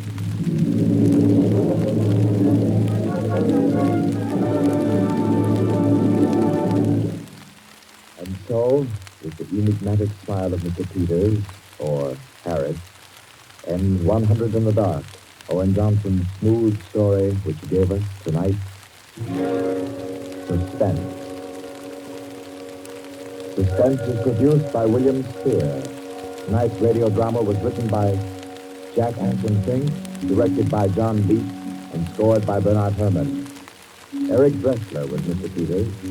Alice Frost played Mrs. Kildare, and Ted Ogden, Quinny. Others in the cast were Helen Lewis, Joan Shea, Henriette Kay, Frank Reddick, Paul Luther, Stephen Schnabel, Ian Martin, and Barry Kroger. With this evening's performance, Columbia brings to a conclusion the present series of Suspense. If you've liked these broadcasts, CBS would be pleased to hear from you. Suspense has been a series presented for your relaxation and enjoyment by the Columbia Broadcasting System.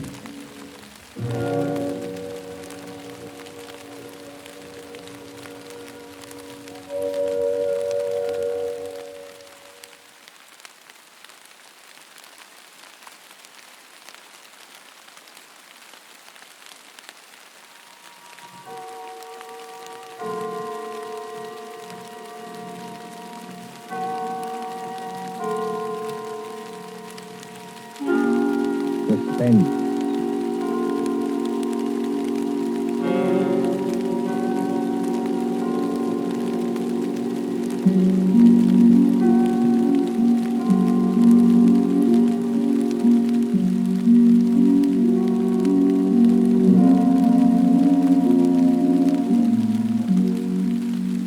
The thrill of the nighttime, the hushed voice and the prowling step, the crime that is almost committed, the finger of suspicion pointing perhaps at the wrong man, the stir of nerves with the ticking of the clock, the rescue that might be too late or the murderer who might get away, mystery and intrigue and dangerous adventure. We invite you to enjoy stories that keep you in suspense. For Suspense, tonight we present The Lord of the Witch Doctors by John Dixon Carr.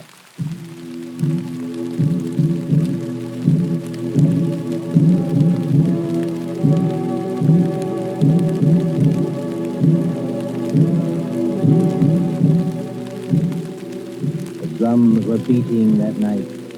The Lord of the Witch Doctors was on his way. 20 miles off the East African coast, and by the blistering heat of the Indian Ocean, lies the island of Zanzibar. Here, many years ago, To be exact, in the year 1889. 3 nations were rivals for Imperial German eagles. At Mogadishu for the Italians. A mixed population boiled along that coast, Portuguese, Arabs, Swahili. On the island itself, Sayyid Khalid, Sultan of Zanzibar, ruled the remains of a once mighty empire. Mohammedan Bantus of the tribe of Zend. Look over there, in the moonlight. That white building, patched and rotted, was the palace where Sayyid Khalid lived with his fat wives and his captive life. Not far away on the hill overlooking the harbor was the British residency. The British resident, or town official, held uneasy sway against German and Italian influence. And at the residency on that hot night, Martha, Yes, Father? come away to the windows, please. But, Father, those drums are on the mainland. Never 20 mind. miles from here. I'd rather you stood back. It's the fires I don't like, sir. You can see the red light all this distance.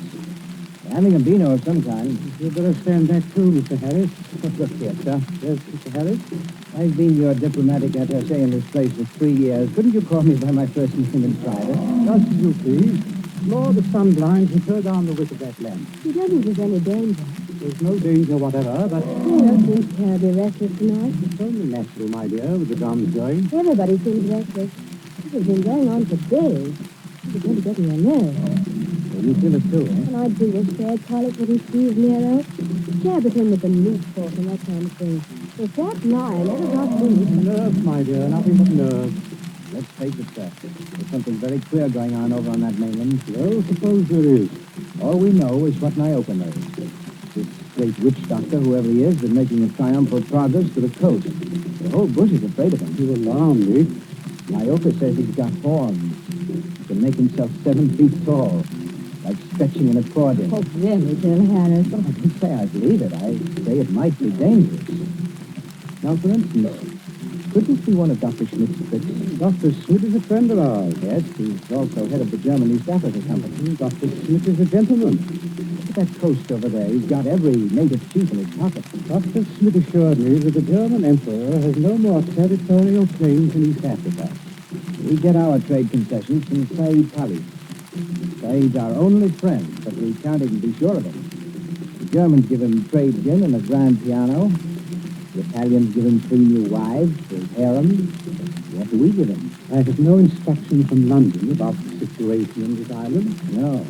Somebody in Whitehall probably forgot to post it. For the last time, Mr. Harris, I will not hear His Majesty's government criticized like that. Sorry.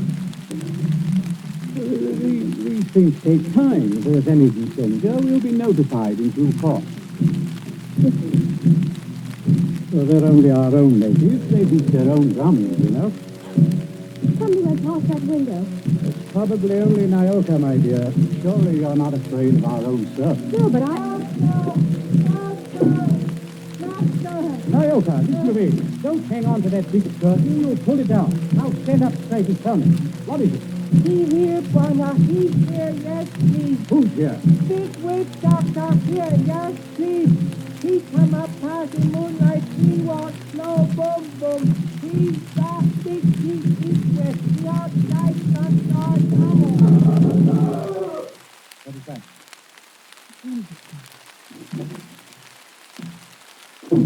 No, it's right, sir. We have got a visitor.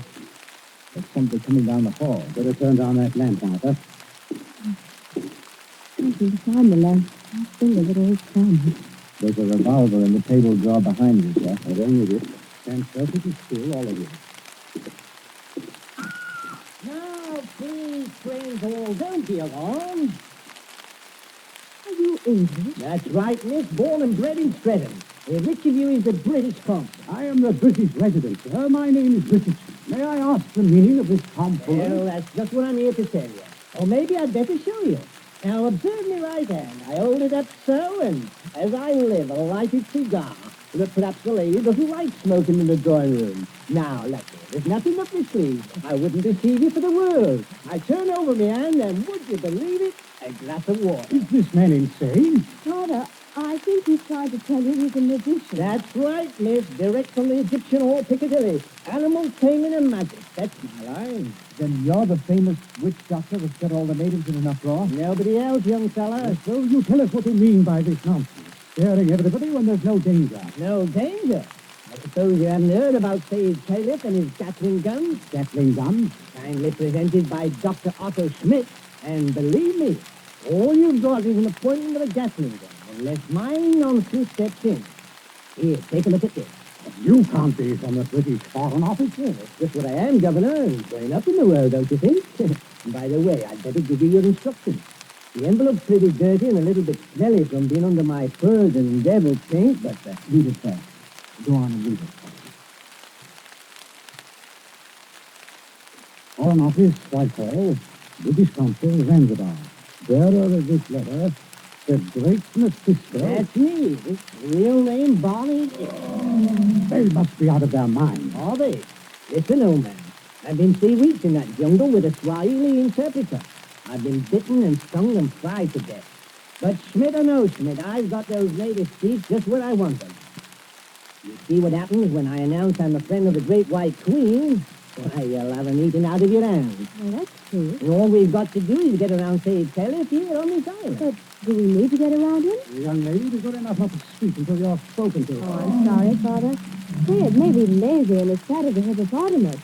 He's rather a fine-eyed boy. Is he? You said something about Gatling guns. Now, listen. Here's the game. Father, I don't like this. I've never heard your age rest as his dad. Never mind, Nero. Go on. Well, I came over here tonight in a steamboat. Tomorrow I'm paying my state visit to the great Sultan Sage Kelly.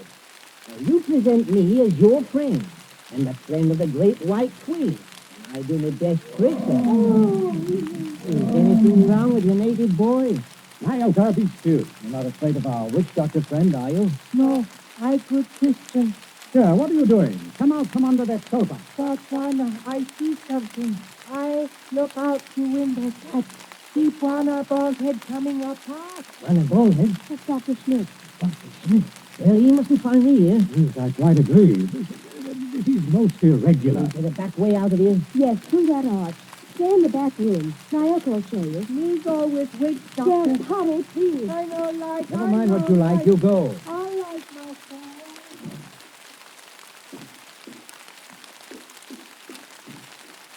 Oh, look at gun. Yes, about time, too. Good evening, Dr. Schmidt. Pleasure to see you. Always a pleasure to see you. My friend, I wish I could say it was such a pleasure to see you. Isn't it, Doctor? It's at any time but now. Do not mistake my bit of your nerves. It's that confounded line, Nero. Always I said would happen, and now I... What about Nero? My friend, I regret. Just made it clear. Just took the flat. What's that? You permit that I sit down and take off my sun helmet. I am not certain. It's not Sage Kelly. Yeah, it's so. Just see that line once more. Oh, poor old boy. He was our friend. He's not dead. Yeah, I regret. Yeah, he's dead. Sultan of Sanitarium. Oh, yeah. But how did the lion ever get at it? He drank too much pomna. That was his trouble. He got drunk and think he can do too much. So he opened the door and into the lion's cage. Into the cage? Yeah, if you believe it. Not easily. But it is true. Over the palace there is what you call gnashing of teeth. It's unnoticed and true. Did you see this happen, Doctor? No. I go there later and you tell me. It's all of us because of some foolish story. 2-minute story. He has been struck over the head and thrown into the cage by someone who did not like him. That's more likely, if you ask me. My friend, it is foolishness. Everybody likes old man. He was a father to his people and a kind friend. Doctor, are you telling us that Sage may have been put into that cage unconscious? It is what one now pretend the soldier says, yeah. Well, then he may still be alive. Alive? It's impossible. It's more than possible. A lion may maul an unconscious man, but it doesn't often kill him. This is vital. Vital to save himself and others as well. You're a doctor. Can't you go and make sure? My friend, I am not that kind of a doctor. That is, you may be right. I think I'd better go myself. This is a good idea, sir. I'll stay here and entertain Dr. Schmidt. Unless, of course, he wants to go. No. I think I do not like sights of that sort. I have a tender heart and I have illnesses. Besides, you can do nothing. I tell you, he is dead. We'll see. Martha, you'd better come with me. Your nurse's training may be of some use at last. Hadn't we better go the back way and speak to Nyota? Yes. Nyota mustn't be troubled in that back room. A very good evening to you, Dr. Schmidt. Mr. Harris, they have good hearts, just as good. I would give my own right arm to that poor man. Yes? Says, you must not laugh. Yeah, there. Yes? Now, Doctor, we're all alone. So we are. We must sit down and have a nice, comfortable chat. Yes? Definitely, yes. Oh. I wanted to have a word with you anyway. So? About what? Various things. I am happy to give you all the time in the world. I like talking to young people. It makes me feel young again myself. Like, Nobi? Nobi, Sayyid Khalid's eldest son, the new Sultan. One fine young man. Yes, but weak, easy to manage, and very fond of his father, too. It's a wonder he didn't have the lion shot after they got the body away. Just good thought, my friend. I beg your pardon, Will. I do not consider the methods funny. No. But the shot we got. These brutes, they have nothing but loading muskets. Get nearer with those. Suppose they had Gatling guns. Pardon? Just suppose that, of course. Of course. Well? My friend, Gatlings would be of no better use.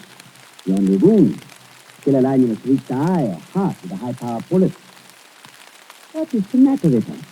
Why are we talking of these things? Talking of death, you mean? Sayyid Khalid, who gave all the trade concessions on Zanzibar to the British? My friend, I was talking about express right. Look here, don't you find it warm in here? Yeah, a little. Yes, it smells of animals' fur, doesn't it? I'll just raise those sun blinds. No. You must not trouble yourself to do that. It's no trouble. I take it you're not a trouble. It's not much. Doctor, you've been mopping your forehead ever since you've been here. Little fresh air never hurt anybody. Here. Yeah, isn't that better? Much. Why not sit down, my boy, and we have a nice chat? Fine enough night. No smell of the animal's cage here. My friend, you talk like a hunter. Yes. Or a victim. Yes, a fine night. At least for this part of the world. Fire's still burning on the mainland. I wonder if that's a good sign. What? I wish I knew. And the sea is like skim milk under the moon. And, good Lord, What is it? What makes you jump? look there, in the harbor. My friend? If I take off my spectacles and Man, you must see it, in the harbor, out at the left there, beyond the shadow of those big palm trees. Don't you see our riding lights? It looks... By George, it is. The warship. It's only a charming gunboat, my friend. Only a very little charming gunboat. German gunboat. My friend, you must not be so distrustful. That is not kind. Let me get a telescope. But I tell you who she is. It is nothing. She is on what you call a goodwill tour. You're not angry. Angry? My friend. I did not know. I did not guess that it's England is our heart understands. We know that ourselves. I tell you something. It's charming to take. The British objected. The natives feel too strong. I tell the gunboat to go away. I fire an express rifle. It has a sound. Boom! You cannot be so funny. That is why I think of an express rifle. But nobody will object. Not the least bit. Tell me, Doctor, you like it here on this island? Well, it's not bad. Don't you ever want to get away from a forsaken mud heap like this? My friend, I am charming. My duty is here. I sleep. Yes, you know. Between ourselves, that's exactly my position. But you are young. That's not the point. It's the importance of the job. The British don't rule Zanzibar. We hold the trade concessions from Said Khalif, and our residency has to protect them. But even you, Doctor, would be surprised at the amount of trade that we have to protect, and the revenue that comes out of this island. So now, you don't say so. I do say so. It's so much. More than you think. Of course, I'm not allowed to give you a figure. No. Of course not. I would not dream of asking you. How much would you say it comes to roughly? Oh, come now, Doctor. As one gentleman to another, you're not asking me to give away secrets. Oh, no. That's only a joke, you understand. Please do not try to upset me. I would try to pull your leg, and it is only a joke, believe me. It's all in the game, isn't it? Yes, all in the game. Oh, Doctor, you're quite a humorist. You are not offended at all. No, as I was saying, I hold a rather important job. Of course, Mr. Richardson holds an even more important one. He's been very friendly with old Saeed Khalifa on this job. Of course, you know what that job is. Of course. It's the British consul. But it's not Richard. You're smiling at me.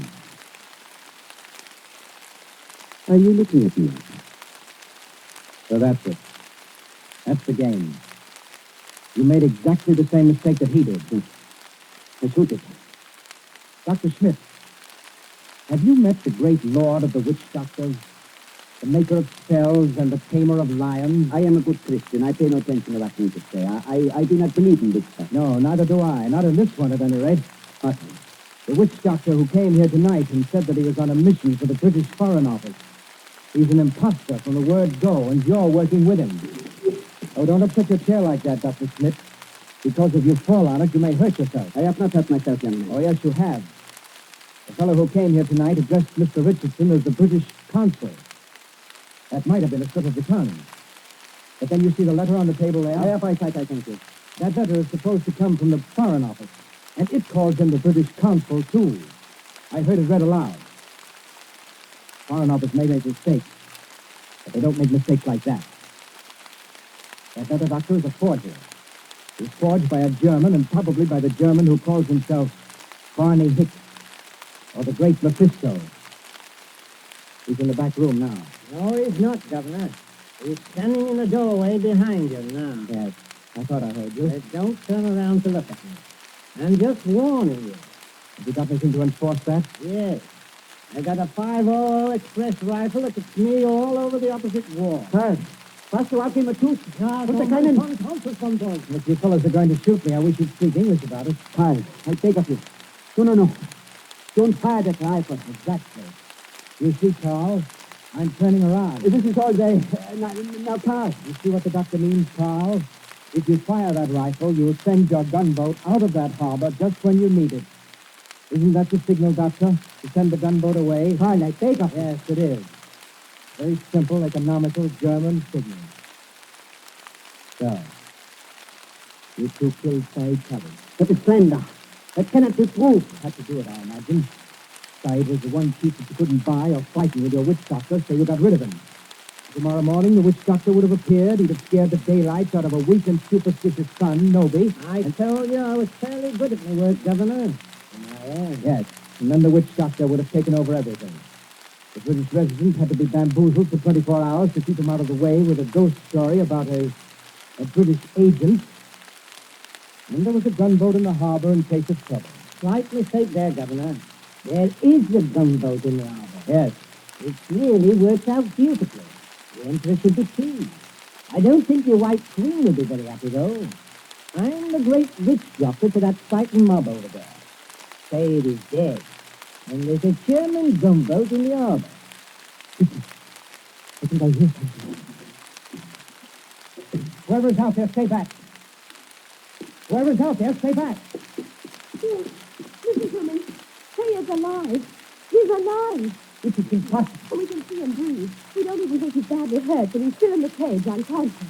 In the cage? You mean they can't get him out of there? If he wakes up or they attempt anything nearer, we'll tear him to pieces. The whole crowd over there is nearly crazy, but they don't dare go into the cage. Well, gentlemen, you should have been more careful. If they do get Saeed out of there alive, you're done for. Goodbye. Noby and the rest of the natives are coming up there now. Here, miss. Are you talking about the old boy's son? Noby, yes. He wants to see the witch doctor. The witch doctor?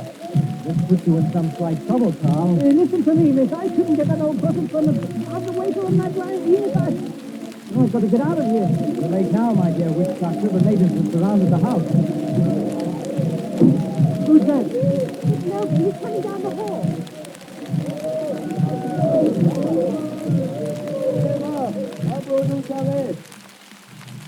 I Noby. Speak white language. Carry Sultan Swan. Witch doctor. Much respect. Fall on floor. Go ahead. Play your part, Carl.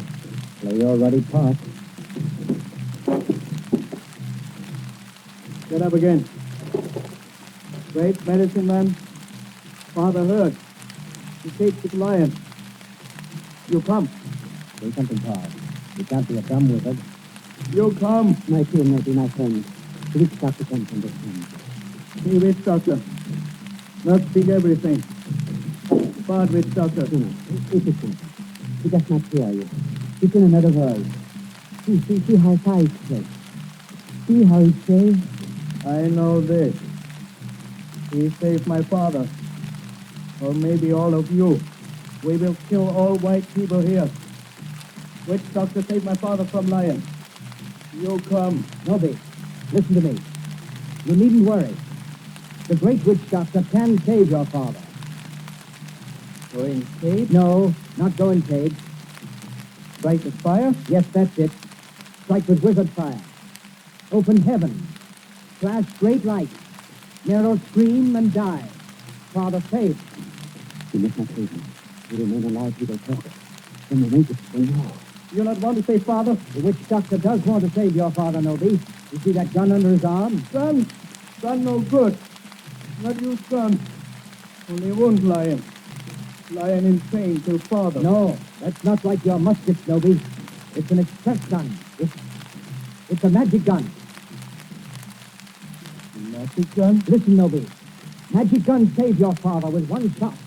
Just like that. Lion fall over dead. Your father well again. And our friend. We use guns. Give me gun. No, you could not use it, Nobby. The witch doctor can use it best. Tell him to use it. Tell him to be sure that he hits the lion. Look here, Harry. I've had enough of this. Yes, Nobby. If he wants to hit Nero with that white fire, he can strike the lion dead before you could wink your eyes. Then do. You better try it, pal. And you better not miss him, or you know what'll happen to every white person in this room. My hands are shaking. Magician, you shaky hands, that won't do. I take your shoulder. You follow. Yalla! Ngombo! All come!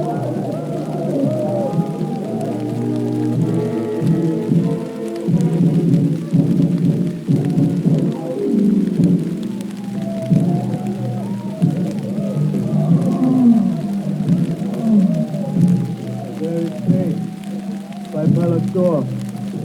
All court over river, right as day. 1,000 torches, all make light. Now do. Now do.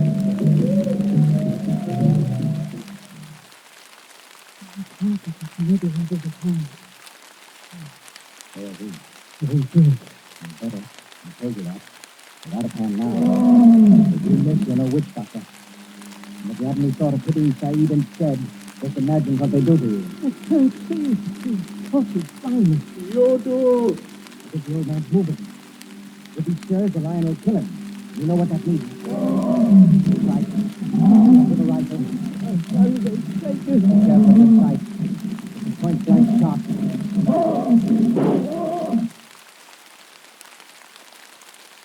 Allah! Focus! All right, Nobby. The lion is dead. You can go in and carry your father out now. Lion dead? German magic. It's great magic. Yes, Nobby, it is. But English magic is greater.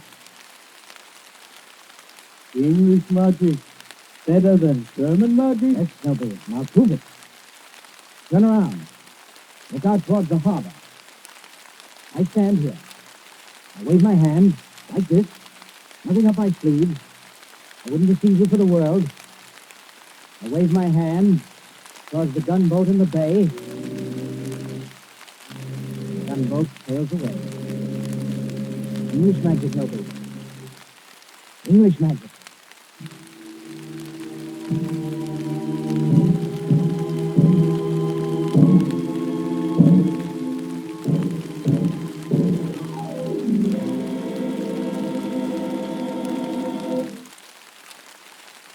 And so ends The Lord of the Witch Doctors.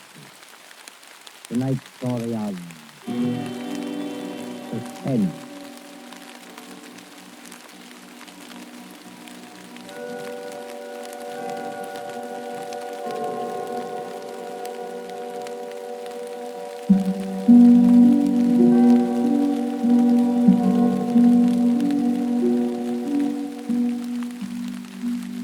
Tuesday, when CBS again brings you Suspense, our story will be The Devil in the Summer House.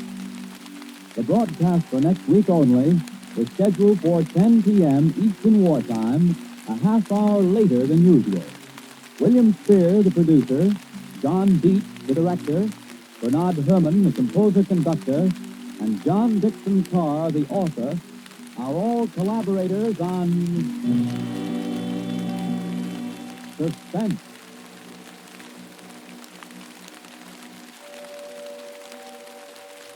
This is the Columbia Broadcasting System.